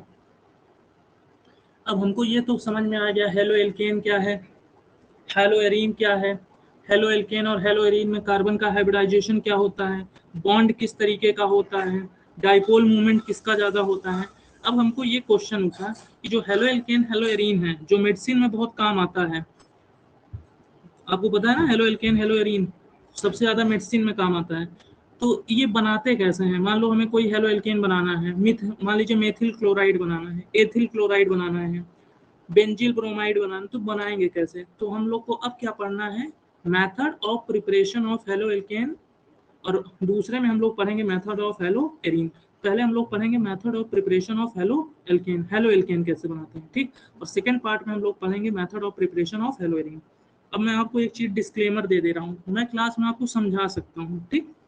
और आप ये सोचिए कि आपको रिएक्शन रटा जाएगी, तो वो नहीं है, आपको रटना है। ऑर्गेनिक में आपको सारे रिएक्शन रटे होने चाहिए, नहीं तो आप कुछ नहीं कर पाएंगे, ठीक। मेरा काम है समझाना, वो मैं कर सकता हूँ। आइसोमेरिज्म इसमें छोटा सा टॉपिक है, देख लीजिएगा अपने से, नहीं होगा तो पूछेगा। क्या जरूरी है आइसोमेरिज्म पढ़ाना? चलिए देखिए, अगर मेरे पास टाइम रहेगा तो मैं नॉमेनक्लेचर और आइसोमेरिज्म पे एक वीडियो बना के अपलोड कर दूंगा। वो क्लास आपको ज्वाइन करने की जरूरत नहीं है, आप लोग रिकॉर्डेड सेशन में देख लीजिएगा, ठीक है। क्योंकि आइसोमेरिज्म और ऐसा मैं पढ़ा दूंगा कि उससे आपका चारों चैप्टर हो जाए। सौम्या जी परेशान मत होइए, मैं रिकॉर्डेड सेशन डाल दूंगा, ठीक। क्वेश्चन आपका कोई एक भी ऐसा नहीं होगा जो ना हो पाए आपसे, ठीक। तो रिकॉर्डेड सेशन में देख लीजिएगा, मैं लेक्चर अपलोड कर दूंगा। अभी मुझे थोड़ा सा सिलेबस भगाने दीजिए, जो इंपॉर्टेंट है पहले उसको देखिए।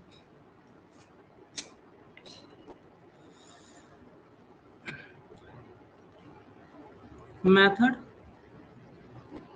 Of preparation of halo alkene, और हेलो एल्कीन बाद में पढ़ेंगे इसी में कुछ देर में। हेलो एल्केन बनाने के आपको जो दिख रहा है, इतने ज्यादा मेथड्स हैं कि आप परेशान हो जाएंगे। इसमें पहला मेथड है फ्रॉम, और बेटा मैं जिस तरीके बना रहा हूँ इस तरीके आपको बनाना भी आना चाहिए, ठीक। क्योंकि केमिस्ट्री में इतने ज़्यादा रिएक्शन है, अगर आपको फ्लो चार्ट इस तरीके का बनाना नहीं आता तो बिलीव मी आप कभी भी ऑर्गेनिक केमिस्ट्री पढ़ के पास नहीं हो पाएंगे। आपको ये बनाना आना चाहिए, ठीक। पहला है फ्रॉम एल्कोहल, इसमें हम लोग 4 तरीका सीखेंगे। दूसरा मेथड है फ्रॉम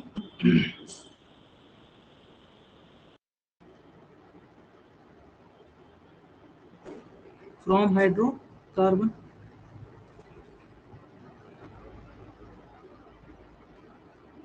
फ्रॉम हाइड्रोकार्बन। तीसरा है from halogen exchange, from halogen exchange.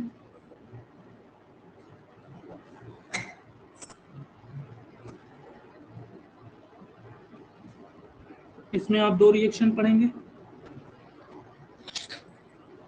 और चौथा मेथड है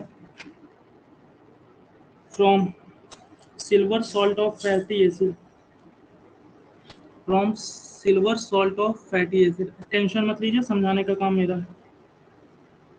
from silver salt of fatty acid.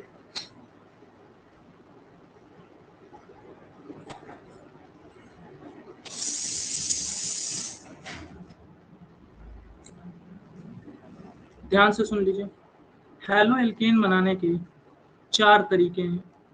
पहला है फ्रॉम एल्कोहल, एल्कोहल में हम लोग 4 तरीका पढ़ेंगे।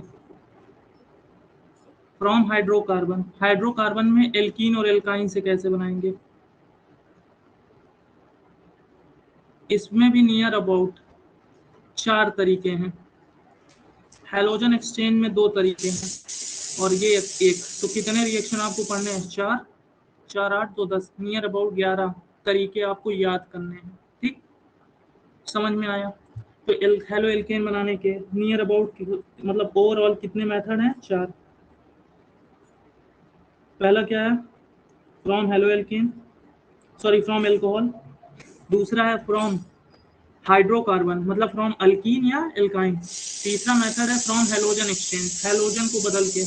और चौथा है silver salt of fatty acid. ठीक, अब पहला मेथड ले रहे हैं। पहला, अब ये वाला मेथड उठा रहे हैं पहला।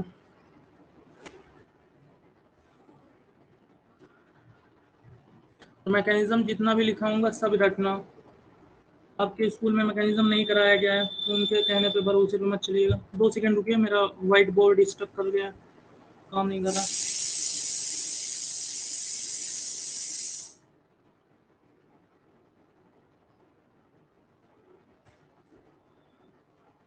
Just a second.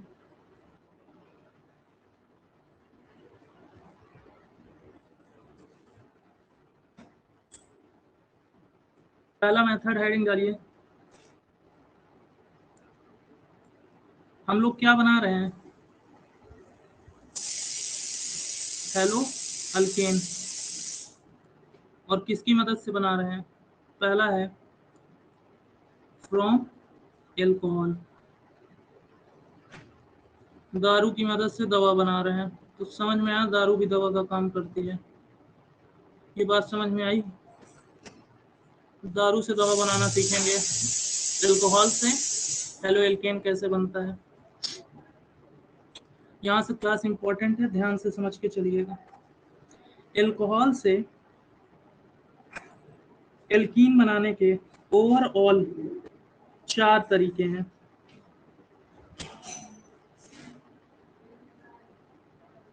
चार तरीके हैं, ठीक है। इसमें पहला मेथड लिखिए फ्रॉम एल्कोहल में। पहला है by using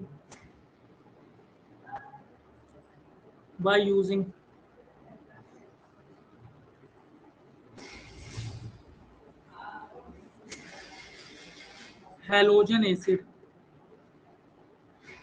by using halogen acid. Halogen acid का मतलब होता है, हैलोजन एसिड होते हैं जिस HF, HCl, HBr और HI, these are called as halogen acid.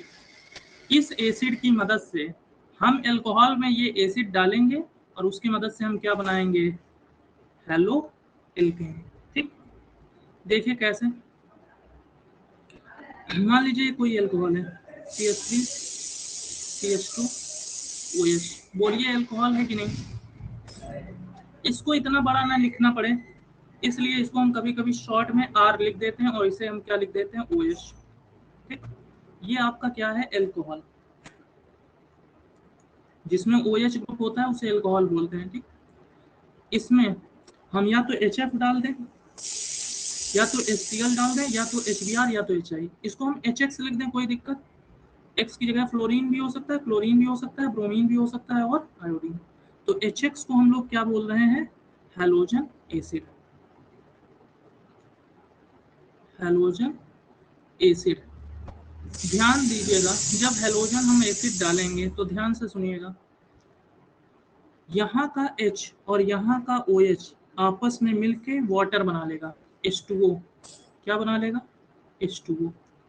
और ये दोनों आपस में जुड़ के क्या बना लेंगे? CH3 CH2X। This is your hello alkane. तो हमने क्या किया? हमने एल्कोहल लिया, एल्कोहल में हमने हैलोजन एसिड डाला, हेलो एल्केन बन गया, और साथ ही साथ क्या रिमूव हो गया? वाटर।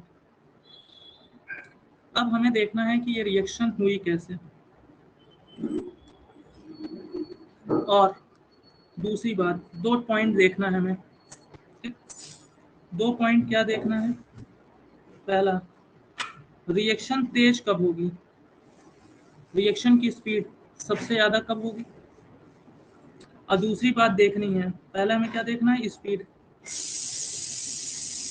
और दूसरा हमें देखना है कि रिएक्शन हुई कैसे, मतलब मैकेनिज्म। पहले तो देख लो रिएक्शन का मैकेनिज्म, आप मुझे समझाइएगा।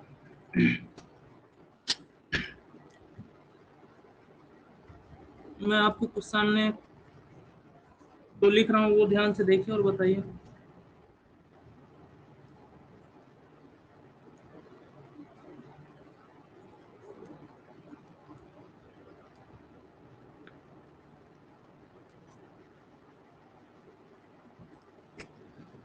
जहां जिनको ना समझ में आए कृपया करके पूछ लीजिएगा, नहीं शर्माते बैठे रहें।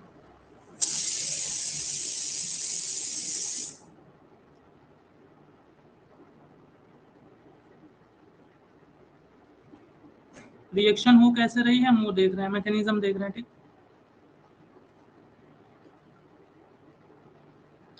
इसमें हम मान लीजिए हमारे पास 3 तरीके के अल्कोहल हैं, तीनों की डिग्री थोड़ा बताइए। तो पहले की डिग्री बताइए, दूसरे की डिग्री बताइए, तीसरे की डिग्री बताइए। तो 1 वाला फर्स्ट डिग्री, सेकंड वाला 2 डिग्री, थर्ड वाला 3 डिग्री। सभी को डिग्री समझ में आई? OH जिस कार्बन से जुड़ा है वो कितने कार्बन से जुड़ा है? 3, तो ये 3 डिग्री। यहाँ पर OH जिस कार्बन से जुड़ा है वो 2 से जुड़ा है, तो ये 2 डिग्री और ये 1 डिग्री। तीनों अल्कोहल हैं कि नहीं? और तीनों अल्कोहल की मदद से हम लोग एल्किल हैलाइड बना सकते हैं। इसमें हम डालेंगे क्या? Halogen acid. हैलोजन एसिड का मतलब या तो HCl डाल दो, या तो HF डाल दो, या तो HBr डाल दो, या तो HI डाल दो। ठीक, मान लीजिए इसमें हमने HCl डाला है। क्या डाला है? HCl। हमारे पास 3 तरीके के रिएक्टेंट हैं, हम 3 रिएक्शन करा रहे हैं। तो जब पहला रिएक्शन होगा तो ध्यान से सुनिएगा, ये रिएक्शन होता कैसे है, ध्यान से सुनिए। तो अल्कोहल होता है, उसके ऑक्सीजन पे लोन पेयर होता है। एसिड, आप जानते हैं एसिड वो सब्सटेंस होते हैं जो क्या दे दें? H+। ये हाइड्रोजन जिसके ऊपर पॉजिटिव चार्ज होता है उसके पास इलेक्ट्रॉन की कमी होती है। याद रखिएगा, जिसके ऊपर पॉजिटिव चार्ज उसके पास इलेक्ट्रॉन की डिफिशियंसी, कमी है। इसको इलेक्ट्रॉन चाहिए था और ऑक्सीजन के सर पे 2 फालतू में इलेक्ट्रॉन प्रेजेंट है, तो H+ इससे जाएगा, कहेगा भाई 1 इलेक्ट्रॉन दे दो, तुम्हारे पास तो 2 पड़े हैं, 2 इलेक्ट्रॉन दे दो, तुम्हारे पास तो 4 है। ऑक्सीजन को लगा क्या ही फायदा है, दे ही देते हैं। ऑक्सीजन ने इलेक्ट्रॉन हाइड्रोजन को दिया, तो इसके ऊपर आ जाएगा चार्ज पॉजिटिव। और कोई भी इलेक्ट्रॉन फ्री में नहीं देता, जब भी इलेक्ट्रॉन देगा बॉन्ड बनेगा। तो ऑक्सीजन के साथ हाइड्रोजन बॉन्ड बना लिया, ये बन गया। इसे हम लोग बोलते हैं प्रोटोनेटेड अल्कोहल। क्या बोलेंगे? Protonated alcohol. अब कहानी ये भी है कि इसे प्रोटोनेटेड अल्कोहल क्यों कहते हैं। एकदम आराम से पढ़ा रहा हूँ, कोई जल्दबाजी में नहीं। आपको ना समझ में आए तो बोल दीजिएगा। ये अल्कोहल था, H+ जुड़ा, हाइड्रोजन होता क्या है? हाइड्रोजन के पास 1 इलेक्ट्रॉन होता है और 1 प्रोटॉन होता है, न्यूट्रॉन नहीं होता। तो जब 1 इलेक्ट्रॉन निकल गया तो इसके पास सिर्फ प्रोटॉन बचा, तो H+ को ही प्रोटॉन बोलते हैं। और इसको इलेक्ट्रॉन की जरूरत थी, ये ऑक्सीजन के पास गया, कहा भाई मुझे 2 इलेक्ट्रॉन दे देते हैं तो मैं हीलियम जैसे हो जाता। इसने अपना 2 इलेक्ट्रॉन उठा के इसको दे दिया। अब ऑक्सीजन और हाइड्रोजन के बीच बॉन्ड बनेगा, और चूंकि ऑक्सीजन ने इलेक्ट्रॉन दिया तो इसके ऊपर पॉजिटिव चार्ज और 2 लोन पेयर, ये पहले से ही इस पर कोई फर्क नहीं पड़ेगा। और ऑक्सीजन से 1 हाइड्रोजन पहले जुड़ा था, तो ये H2O+ में कन्वर्ट हो गया। एल्कोहल पे H+ जुड़ा, H+ क्या है? प्रोटॉन, तो इसे हम बोलेंगे प्रोटोनेटेड अल्कोहल। कौन सा अल्कोहल? Protonated alcohol. अब ध्यान से सुनिएगा,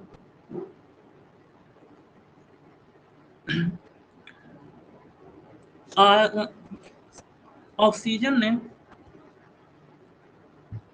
भले ही हाइड्रोजन को इलेक्ट्रॉन दे दिया, जस्ट अ सेकेंड, लैग कर रहा है थोड़ा सा मेरा pointer, just a second, hold for 2 second.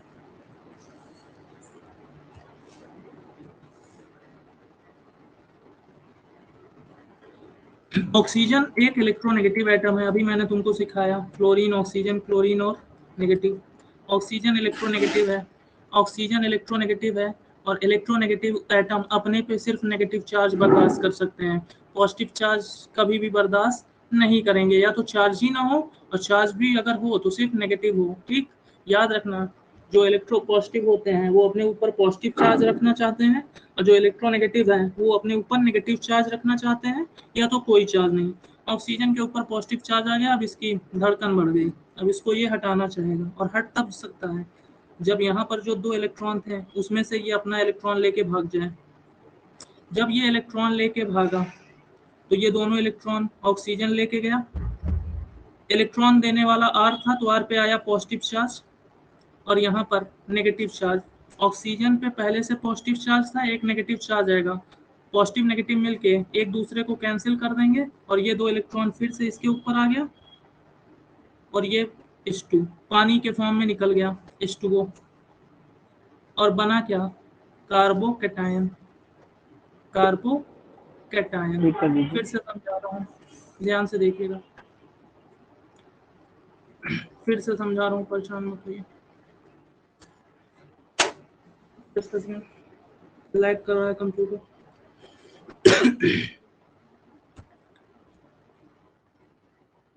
ध्यान से सुनिएगा।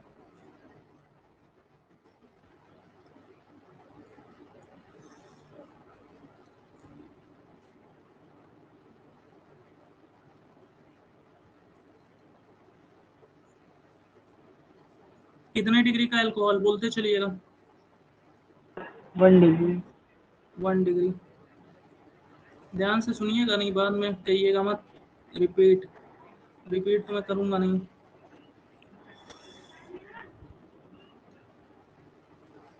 ये कितने डिग्री का है? 2 डिग्री। 2 डिग्री। 2 डिग्री। 2 डिग्री। हम यही देखना चाह रहे हैं कि मान लीजिए हमने 3 तरीके का अल्कोहल लिया है, एक 1 डिग्री का लिया है, एक 2 डिग्री का लिया है, एक 3 डिग्री का, और तीनों का मास बराबर है क्योंकि कार्बन की संख्या सब में बराबर है। 4 कार्बन यहाँ भी है, 4 यहाँ भी है, 4 यहाँ भी है, और हमने इसमें HCl डाल दिया। क्या डाल दिया? HCl। तो हम यही देखना चाह रहे हैं कि इन तीनों में से सबसे तेज रिएक्शन कौन देगा। एसिड तीनों में सेम डाल रहे हैं, HCl ही, ठीक है। अब ध्यान से सुनिएगा, ये हाइड्रोजन जाके इसके साथ क्या बना लेगा, CH3 CH2। भाई एसिड है ना, तो एसिड किस में टूटता है, H+ और Cl- में टूटता है कि नहीं। इसके पास इलेक्ट्रॉन की कमी है, ये अपनी इलेक्ट्रॉन की कमी कहाँ से पूरी करेगा, ऑक्सीजन से। ऑक्सीजन के पास फालतू में इलेक्ट्रॉन पड़े थे और भाव में ऑक्सीजन ने इलेक्ट्रॉन दे भी दिया। ऑक्सीजन जैसे ही इसको इलेक्ट्रॉन देगा, भाई हाइड्रोजन ने इलेक्ट्रॉन लिया तो ऑक्सीजन के साथ एक हाइड्रोजन और जुड़ा था, जब हाइड्रोजन इलेक्ट्रॉन लेगा तो ऑक्सीजन के साथ बॉन्ड बना लेगा। पॉजिटिव चार्ज पहले से था, ऑक्सीजन ने इलेक्ट्रॉन दिया तो नेगेटिव देंगे कैंसिल, तो इस पे कोई चार्ज नहीं रह गया। ऑक्सीजन के पास 4 इलेक्ट्रॉन थे, 2 दे दिए तो 2 बच गए और इसके ऊपर चार्ज आ गया पॉजिटिव, ठीक। इसी तरीके यहाँ पर भी जब ये इसके साथ रिएक्ट करेगा तो यहाँ पर पॉजिटिव चार्ज आएगा और यहाँ पर H2O बनेगा, यहाँ पर भी पॉजिटिव चार्ज आएगा और यहाँ पर H2O। फिर मैंने बताया ऑक्सीजन पे पॉजिटिव चार्ज स्टेबल नहीं होता, ऑक्सीजन इलेक्ट्रोनेगेटिव है, तो ये पॉजिटिव चार्ज हटाने के लिए यहाँ पर बॉन्ड ब्रेक कर देगा, यहाँ ये भी बॉन्ड ब्रेक करेगा और यहाँ पर ये भी बॉन्ड ब्रेक करेगा, क्योंकि भाई ऑक्सीजन के ऊपर पॉजिटिव चार्ज है, ऑक्सीजन को बिल्कुल बर्दाश्त नहीं होगा। और जब बॉन्ड था, बॉन्ड याद रखना जिसके तरफ टूटता है उसके ऊपर नेगेटिव चार्ज आता है, क्योंकि ये दोनों इलेक्ट्रॉन कौन लेके भाग गया, ऑक्सीजन, तो यहाँ पर पॉजिटिव चार्ज आएगा, तो ये बनाएगा CH3 CH2 CH2 CH2 और इस कार्बन के ऊपर चार्ज आ गया पॉजिटिव, यहाँ पर भी CH2 CH2 CH2 CH2 के ऊपर चार्ज पॉजिटिव, और यहाँ पर देख लीजिए। अब मुझे जो पूछ रहा हूँ वो ध्यान से बताइएगा, ध्यान से पहले सुनिएगा। एसिड डालने के बाद अल्कोहल से OH निकल जाता है, एसिड डालने के बाद अल्कोहल से OH निकला, और जब OH निकला तो क्या बना, कार्बोकैटायन। बोलो हाँ या ना, इतनी बात समझ में आई? क्या हुआ, लैग कर रही है क्या स्क्रीन? अल्कोहल से में जब एसिड डालोगे तो OH निकलेगा और कार्बोकैटायन बनेगा। दूसरी बात सुनिए ध्यान से, 1 डिग्री अल्कोहल से OH निकलेगा तो 1 डिग्री कार्बोकैटायन बनेगा, 2 डिग्री अल्कोहल से निकलेगा तो 2 डिग्री कार्बोकैटायन बनाएगा, और 3 डिग्री अल्कोहल से निकलेगा तो 3 डिग्री कार्बोकैटायन बनाएगा। ये बात समझ में आई, यस और नो? ये 1 डिग्री का अल्कोहल था,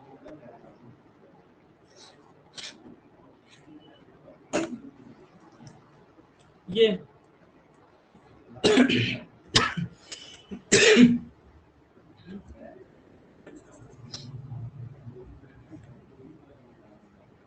बोलिए बात में आई। 1 डिग्री अल्कोहल से OH निकला तो 1 डिग्री कार्बोकैटायन, 2 डिग्री अल्कोहल से निकला 2 डिग्री कार्बोकैटायन, और 3 डिग्री अल्कोहल से निकला तो 3 डिग्री कार्बोकैटायन बना।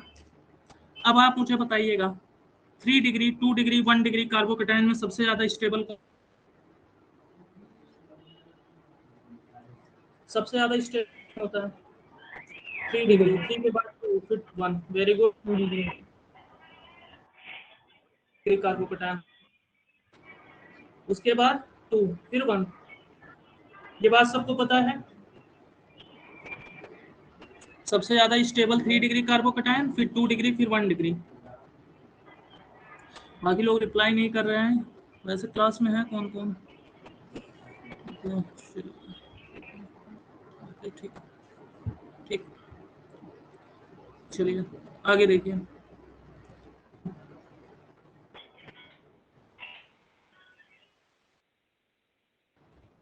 एक चीज मुझे आप समझाइए, अल्कोहल ये है, ये 2 डिग्री अल्कोहल है, और ये 3 डिग्री अल्कोहल। ये 3 डिग्री बना रहा है, ये 2 डिग्री कार्बोकैटायन बना रहा है, और ये 1 डिग्री कार्बोकैटायन है। अल्कोहल में एसिड डालोगे तो वो कार्बोकैटायन में कन्वर्ट हो, 1 डिग्री का कार्बोकैटायन बनाएगा, 2 डिग्री वाला 2 डिग्री कार्बोकैटायन बनाएगा, ये वाला 3 डिग्री कार्बोकैटायन। सबसे ज्यादा स्टेबल 3 डिग्री वाला कार्बो, ये अल्कोहल सबसे तेज इसमें कन्वर्ट होगा, क्योंकि ये जब अल्कोहल से कार्बोकैटायन में कन्वर्ट हो रहा है तो 3 डिग्री के कार्बोकैटायन हो रहा है जो कि स्टेबल है। तो ये अल्कोहल, ये वाला 3 डिग्री कार्बोकैटायन में एकदम जल्दी से कन्वर्ट हो। जब 3 डिग्री अल्कोहल से 3 डिग्री कार्बोकैटायन में कन्वर्ट हो रहा है तो जो प्रोडक्ट बन रहा है 3 डिग्री कार्बोकैटायन वो स्टेबल है। ठीक, आप वही काम तो करेंगे ना जिससे आप स्टेबल होंगे। तो ये OH निकालने के बाद भी स्टेबल है, तो ये OH को जल्दी निकालेगा, ये OH को थोड़ा देर में निकालेगा, क्योंकि 2 डिग्री कार्बोकैटायन बना रहा है जो स्टेबल है। 1 डिग्री वाला जो अल्कोहल है, ये तो 1 डिग्री कार्बोकैटायन जल्दी से बनाएगा भी नहीं, क्योंकि 1 डिग्री अल्कोहल से कार्बोकैटायन बना रहा है, और 1 डिग्री कार्बोकैटायन स्टेबल नहीं होता। तो 1 डिग्री अल्कोहल कभी भी OH नहीं निकालेगा, क्योंकि निकालने के बाद जो 1 डिग्री कार्बोकैटायन बनाया उसका स्टेबिलिटी ज्यादा नहीं है। अब मुझे सिर्फ इतना बताओ, तुम्हारे पास अगर 3 तरीके के अल्कोहल हों, 3 डिग्री, 2 डिग्री, 1 डिग्री, 3 डिग्री का अल्कोहल है, 2 डिग्री का है, और 1 डिग्री का अल्कोहल है। 3 तरीके के अल्कोहल हैं। इसमें भी HCl डाले हो, इसमें भी HCl डाले हो, इसमें भी HCl डाले हो। ये कितने डिग्री कार्बोकैटायन में होगा? 3 डिग्री कार्बोकैटायन। ये कितने डिग्री कार्बोकैटायन में कन्वर्ट होगा? 2 डिग्री कार्बोकैटायन में। और ये किस में कन्वर्ट होगा?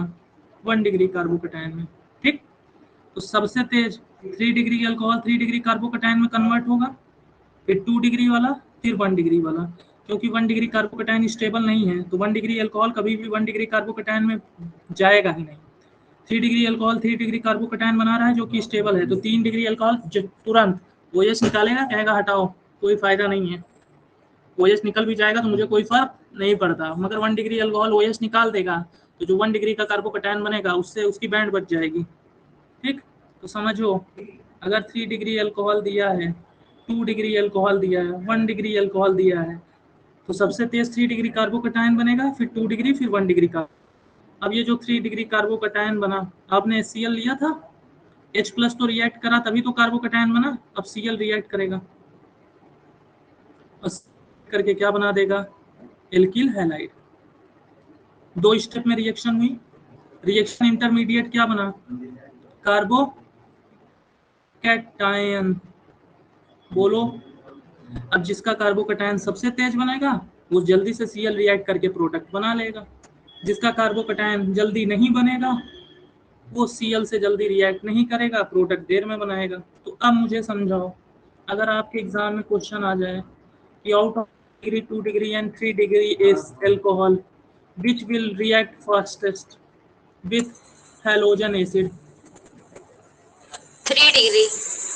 3 डिग्री के बाद 2 degree, 2 degree, 2 डिग्री के बाद 1 degree. कहानी समझ में आई? कोई रीजन पूछ ले तो बता yes दोगे? sir, 3 Yes, degree sir. Alcohol से 3 डिग्री अल्कोहल से OH निकलता है तो 3 डिग्री का कार्बोकैटायन बनता है। 2 डिग्री अल्कोहल से OH निकलता है तो 2 डिग्री का, 1 डिग्री से निकलता है तो 1 डिग्री का कार्बोकैटायन। सबसे ज्यादा स्टेबल 3 डिग्री कार्बोकैटायन होता है, इसलिए वो रिएक्शन सबसे तेज देगा। फिर 2 डिग्री, फिर 1 डिग्री। बोलो बात समझ में आई? क्वेश्चन देखो। Yes, sir.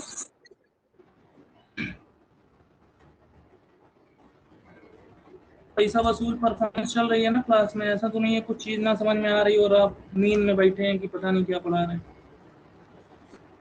ऐसा ना हो, जहाँ ना समझ में आया पूछ लेना, और ना समझ में आया तो भाई क्लास छोड़ देना, पैसा वेस्ट करने की जरूरत नहीं है।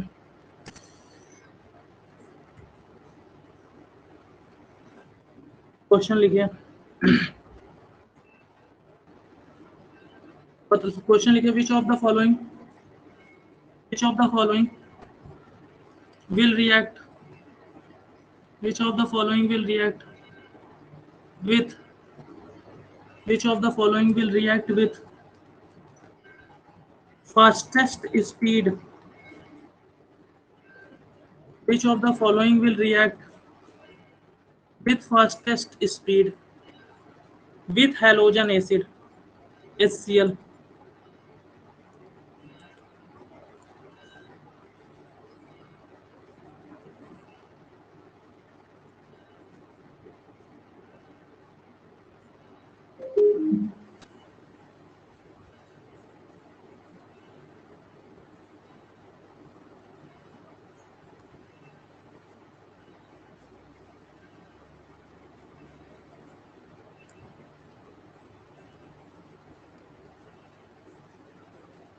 ऑर्डर बताइए। 3, 1, 2. सबसे पहले 3. किसके साथ रिएक्शन करा रहे हो? चाहे HCl के साथ करा लो, चाहे HBr, चाहे HF, चाहे HI। सबसे तेज रिएक्शन कौन देगा?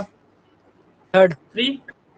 थर्ड के बाद 2nd, 1st, सेकंड के, थर्ड के बाद फर्स्ट के बाद 2nd. Second. सेकंड।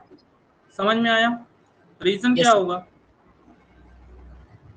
कार्बोकैटायन बनाएगा 3 डिग्री कार्बोकैटायन ज्यादा होता है। Reaction intermediate carbocation is formed. ठीक, जिसका कार्बोकैटायन सबसे ज्यादा स्टेबल होगा वो रिएक्शन सबसे तेज देगा। बोलो बात समझ में आई? रिएक्शन कितने स्टेप में हुई? 2। तो पहले एसिड का H जाके OH के साथ जुड़ के वाटर निकाला, कार्बन पे पॉजिटिव चार्ज आया, कार्बोकैटायन बना। दूसरे स्टेप में कार्बोकैटायन जो है वो बाकी बचे हुए हैलोजन से रिएक्ट करके प्रोडक्ट बनाएगा। अब कुछ लॉजिक यही है, जो कार्बोकैटायन सबसे तेज बनाए वही रेस जीतेगा। और कार्बोकैटायन सबसे तेज कौन बनाएगा? 3 डिग्री अल्कोहल, क्योंकि 3 डिग्री अल्कोहल 3 डिग्री का कार्बोकैटायन बनाएगा जो कि स्टेबल है। अब दूसरा क्वेश्चन ये है कि मान लो हमारा एल्कोहल तो एक ही हो और एसिड बदल दें, HCl, HF, HBr और HI। अब पूछें बताओ रिएक्शन सबसे तेज कौन देगा? अभी तो हम लोग एसिड को फिक्स किए थे, एल्कोहल बदल रहे थे, यही तो किया था ना। 2 चीज रिएक्ट कर रहे हैं, एल्कोहल और एसिड। अभी हमने क्या किया था? एल्कोहल बदला था, एसिड फिक्स किया था। अब हम एल्कोहल एक कर दे रहे हैं, एल्कोहल को फिक्स कर रहे हैं, एसिड बदल रहे हैं। अब पूछ रहे हैं कि बताओ रिएक्शन सबसे तेज कौन देगा? HF, HCl? यहाँ पर पहले HI. हाँ। जी बताइए। सर फिर HBr. सर फिर HF and HCl. रीजन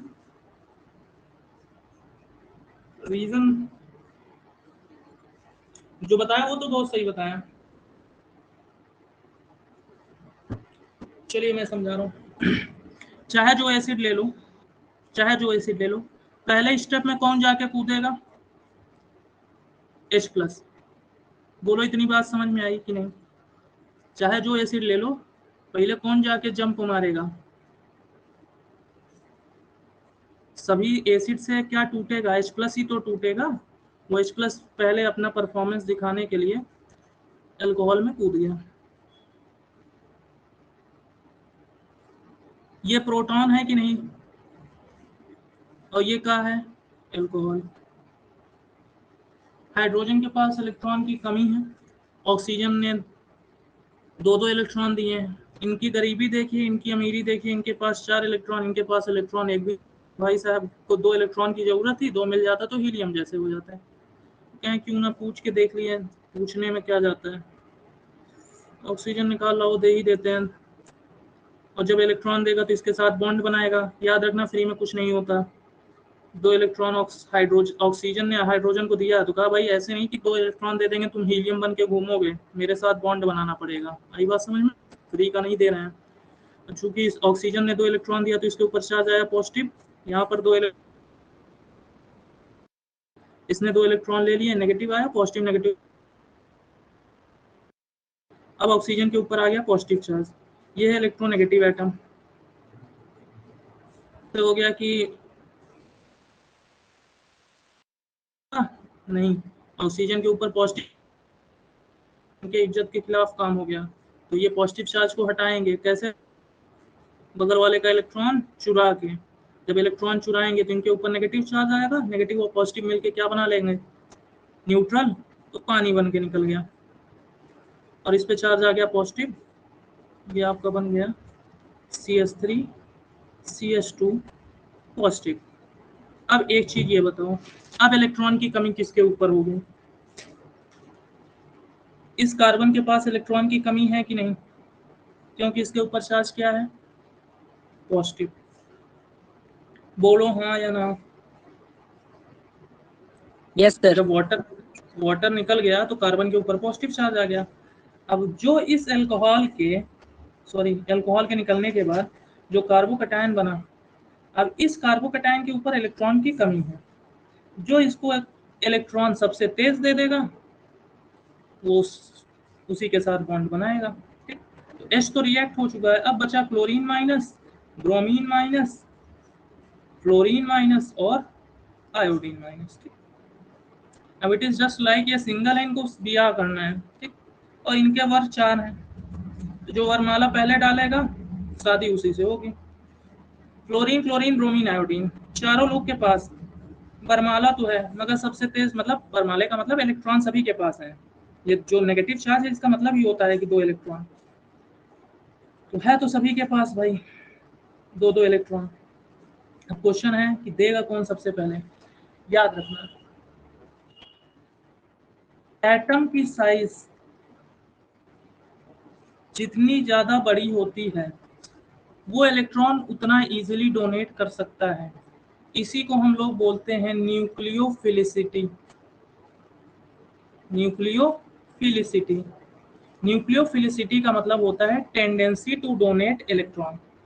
अब आप मुझे बताइएगा, आयोडीन ब्रोमीन क्लोरीन फ्लोरीन में सबसे बड़ा साइज में कौन है,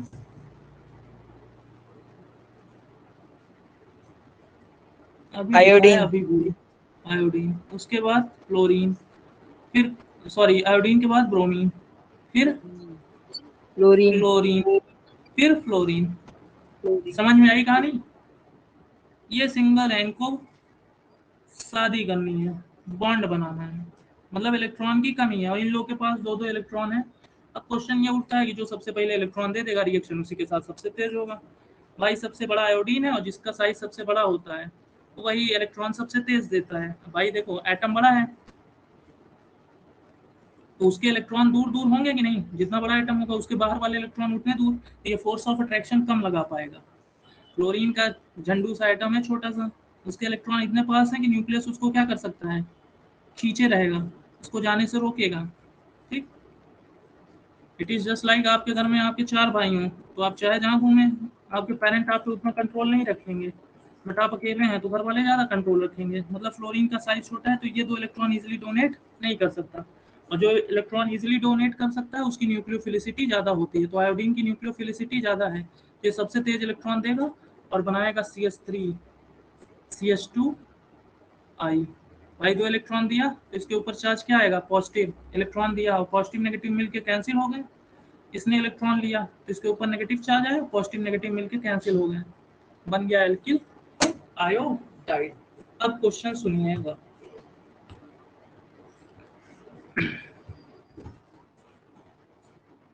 क्वेश्चन बोला जाए, out of 1 degree 2 degree 3 degree, sorry हाँ पहला question, 1 degree 2 degree 3 degree alcohol में HCl के साथ रिएक्शन सबसे तेज कौन देगा?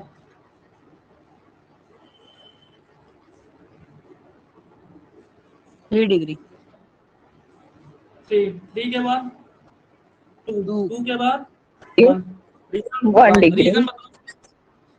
रीजन बता लेंगे, due to formation of formation of carbocation. ठीक, दूसरा क्वेश्चन, मान लो एथिल एल्कोहल है, कौन है? एथिल एल्कोहल, CH3 CH2OH, इसके साथ HCl HBr HI HF में सबसे तेज रिएक्शन कौन देगा? HI HI के बाद HBr. HBr के बाद HCl, HCl के बाद HF, HF. समझ में आई कहानी? Yes sir. ठीक है, अब आगे की कहानी 5-10 मिनट और मैं लूंगा, उसके बाद वाइंड अप करूंगा।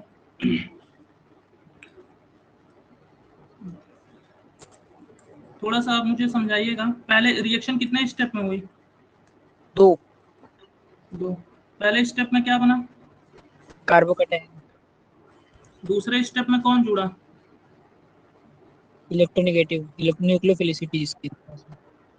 फ्लोरीन, क्लोरीन, ब्रोमीन, आयोडीन जुड़ा कि नहीं? Yes sir. या तो फ्लोरीन जुड़ेगा, या तो क्लोरीन जुड़ेगा, या तो ब्रोमीन जुड़ेगा, या तो आयोडीन जुड़ेगा कि नहीं? ऐसे मैं समझा रहा हूँ भाई लोग, ये अल्कोहल है। ठीक, ये जब किसी भी एसिड के साथ रिएक्ट करेगा, ठीक, तो पहले स्टेप में ये जाके जुड़ेंगे, प्रोटोनेटेड अल्कोहल बनेगा कि नहीं? तो पहला स्टेप हो गया formation of protonated alcohol, formation of protonated alcohol.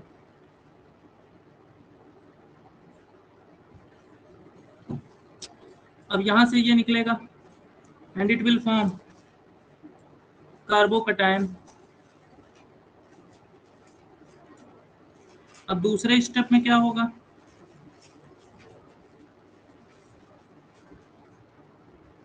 जो X माइनस बचा, X माइनस क्या हो सकता है? क्लोरीन माइनस हो सकता है, ब्रोमीन माइनस हो सकता है, आयोडीन माइनस हो सकता है, या फ्लोरीन माइनस हो सकता है। यही होगा कि नहीं? या तो फ्लोरीन माइनस होगा, या तो क्लोरीन माइनस होगा, या तो ब्रोमीन माइनस होगा, या तो आयोडीन माइनस होगा। बोलो हाँ या ना। Yes sir. और मैंने कल ही आपको बताया था कि जिसके ऊपर नेगेटिव चार्ज होता है वो किसको अट्रैक्ट करेगा? पॉजिटिव चार्ज की नेगेटिव चार्ज?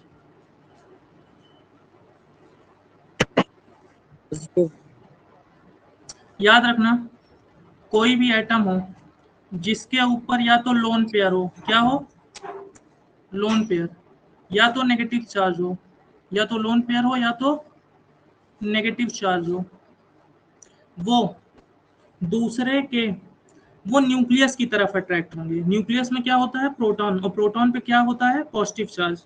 तो ऐसे एटम्स जिसके ऊपर नेगेटिव चार्ज होता है उसे न्यूक्लियोफाइल बोलते हैं। न्यूक्लियोफाइल का मतलब होता है न्यूक्लियस लविंग। क्या होता है? न्यूक्लियस लविंग, न्यूक्लियस या कह सकते हैं पॉजिटिव लविंग। तो ये तीनों न्यूक्लियोफाइल हैं कि नहीं? चारों न्यूक्लियोफाइल हैं? बोलो। Yes sir. एकदम आराम से समझिएगा, एक ही रिएक्शन हो पाई आज। जब रिएक्शन हुई तो OH माइनस निकला कि नहीं? ये भी न्यूक्लियोफाइल होगा कि नहीं? क्योंकि यहाँ पर जो OH माइनस निकला है ये भी न्यूक्लियोफाइल है, H2O के फॉर्म में निकला है, मगर ये भी OH माइनस ही तो निकला था। ये भी न्यूक्लियोफाइल था और ये भी न्यूक्लियोफाइल था। तो जब एक न्यूक्लियोफाइल दूसरे न्यूक्लियोफाइल को हटा दें, ये OH एक न्यूक्लियोफाइल है और ये भी न्यूक्लियोफाइल है, जब एक न्यूक्लियोफाइल दूसरे न्यूक्लियोफाइल को रिप्लेस कर देता है तो this reaction is called nucleophilic substitution reaction. तो लिख लेना, Reaction of alcohol. Reaction of alcohol with halogen acid. Reaction of alcohol with halogen acid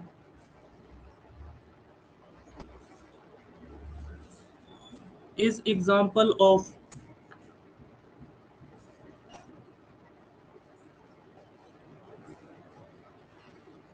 nucleophilic substitution reaction. क्यों है, ध्यान से सुन लो।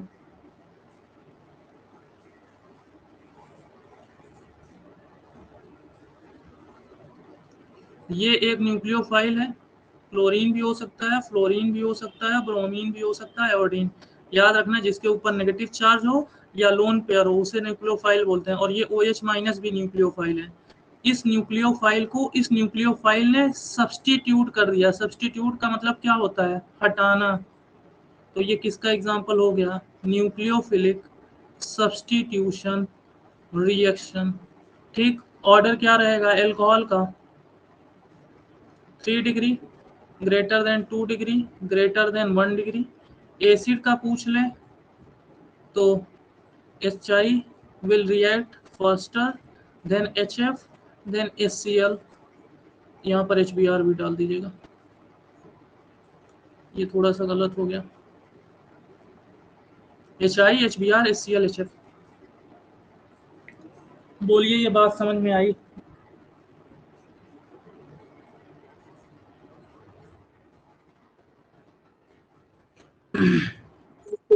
इसका रीजन हो जाएगा, इसका रिएक्शन हो जाएगा, reactivity is directly proportional to stability of carbocation. इसका reason, reactivity is directly proportional to stability of carbocation.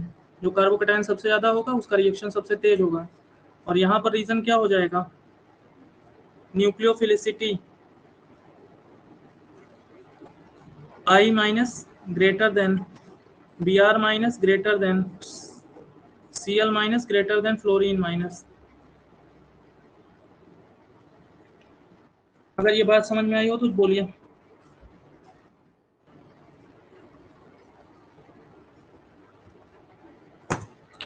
Is it clear up to you, everyone?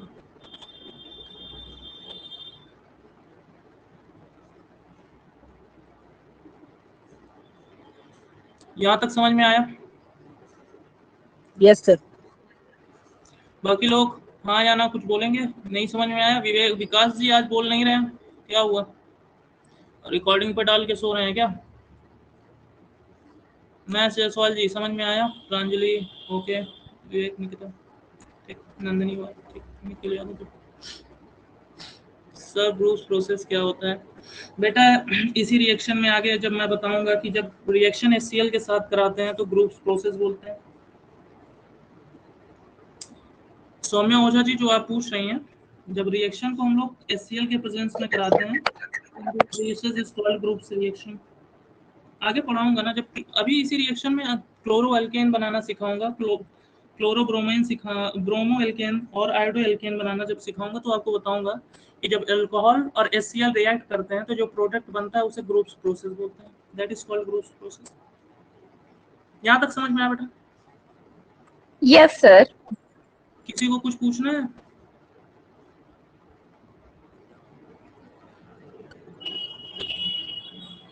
Sir alcohol with HCl anhydrous की presence में होता है बेटा, वो दूसरा रिएक्शन है। Anhydrous ZnCl2 लेंगे, एनहाइड्रस ZnCl2 अभी बताएंगे, परेशान मत होइए, जितना पढ़ा है वो समझ में आया। जब क्लोरो एल्केन, देखो जब अल्कोहल लेते हैं और HCl लेते हैं, याद रखना अल्कोहल और HCl लेंगे तब वहां पर एनहाइड्रस ZnCl2 लेंगे। क्यों लेंगे सब बताऊंगा, परेशान मत होइए। अल्कोहल का जब रिएक्शन HCl के साथ कराएंगे तो वहां पर एनहाइड्रस ZnCl2 लेते हैं, तभी रिएक्शन होगा। ZnCl2 का काम क्या है वो सब बताऊंगा, थोड़ा सवाल रखिए। तो याद रखिएगा, कल से आपकी जो क्लास है मंडे से वो 1-1 घंटे पर डे चलेगी, 40-45 मिनट। बेटा न्यूक्लियोफिलिसिटी का मतलब होता है tendency to donate electron, tendency to donate electron. जिसका साइज बड़ा होगा जिस एटम का, उसकी न्यूक्लियोफिलिसिटी ज्यादा होगी। जो बड़ा होगा उसके इलेक्ट्रॉन न्यूक्लियस से दूर होंगे, वो इलेक्ट्रॉन इजीली डोनेट कर सकते हैं। फ्लोरीन, क्लोरीन, ब्रोमीन, आयोडीन में सबसे बड़ा आयोडीन है, तो आयोडीन अपना इलेक्ट्रॉन सबसे तेज दे सकता है, इसलिए उसकी न्यूक्लियोफिलिसिटी सबसे ज्यादा है। Anybody else, any query? समझ में आया Komal ji? Yes, sir. Thank you सोमना जी।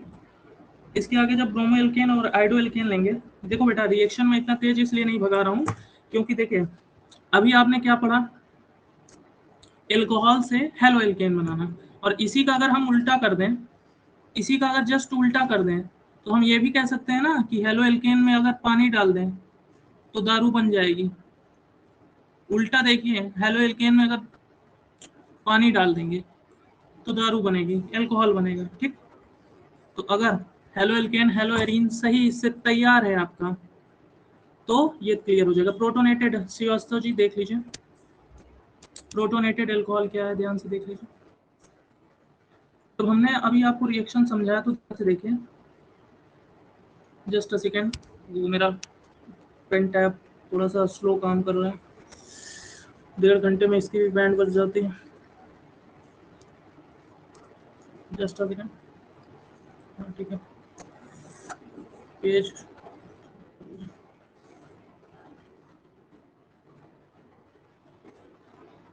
देखिए बेटा, ये जो अल्कोहल है इसके ऊपर 2 लोन पेयर है, ऑक्सीजन के ऊपर 2 इलेक्ट्रॉन प्रेजेंट है।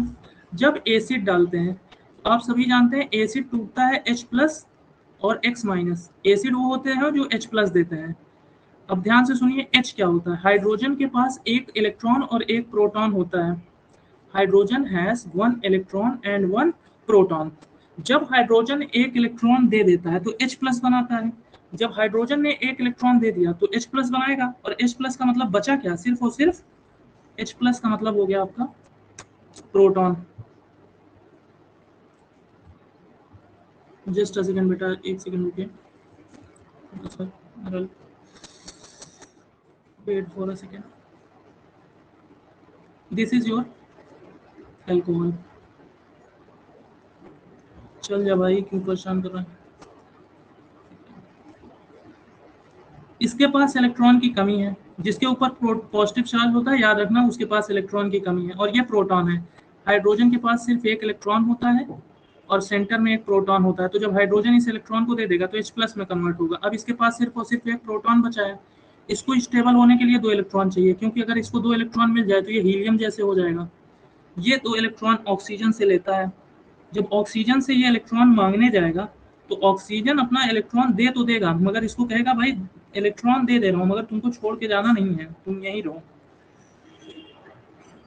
अब चूंकि ऑक्सीजन ने इलेक्ट्रॉन दिया तो ऑक्सीजन पे चार्ज आ जाएगा पॉजिटिव, और 2 इलेक्ट्रॉन दिया है तो 2 अभी बचे रहेंगे। एल्कोहल पे ये प्रोटॉन का एडिशन कहलाता है protonated alcohol. This is called protonated alcohol. और प्रोटोनेटेड एल्कोहल कभी भी स्टेबल नहीं होगा, क्योंकि उसमें ऑक्सीजन पे कौन सा चार्ज आ गया, पॉजिटिव। ऑक्सीजन इलेक्ट्रोनेगेटिव एटम है, और इलेक्ट्रोनेगेटिव एटम कभी भी पॉजिटिव चार्ज को बर्दाश्त नहीं करेंगे। समझ में आया प्रांजलि जी?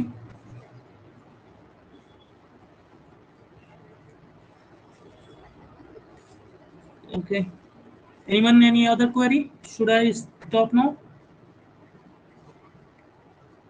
होमवर्क आपको समझ में आया? नोमेनक्लेचर अपने से करना है। Okay. Yes, sir. If anyone has query, you may ask. Otherwise, you may leave. Anybody? कोई कुछ पूछ रहा था? अपने बाकी स्टूडेंट्स को भी क्या कहते हैं, आप लोग को थोड़ा सा मोटिवेट करिए क्लास ज्वाइन करने के लिए। मैथ्स में सिर्फ 5 बच्चे हैं, अगर ऐसे क्लास चलेगी तो फिर जो टीचर को पेमेंट देना होता है बेटा, हम लोग 5 स्टूडेंट में कितना दे देंगे। तो बाकी लोग को भी मोटिवेट करिए, और मैथ्स की क्लास आप रिकॉर्डेड सेशन देखिए, आपको खुद समझ में आएगा आपके स्कूल में पढ़ाया क्या जा रहा है और आपका लेवल क्या है। स्कूल में जो आपको पेपर दिया गया है, अभी जो आपका यूनिट टेस्ट हुआ है, अगर ऐसे पेपर एग्जाम में नहीं आते हैं, उसका लेवल इससे 100 गुना ज़्यादा होगा। तो अगर आपको क्वालिटी चीज़ें मिल रही हैं तो आप उसको अवेल करिए इतने कम प्राइस में। यही अगर आप इलाहाबाद में होते तो 6,000 रुपये टीचर को देते हैं। ठीक है बेटा, लीव करिए क्लास।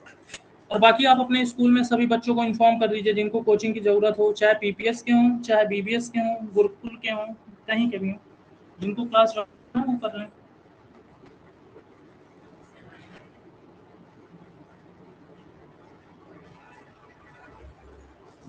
रिकॉर्डेड सेशन अपलोड हो जाएगा, जिनको नहीं समझ में आया वो देख सकते हैं वहाँ से।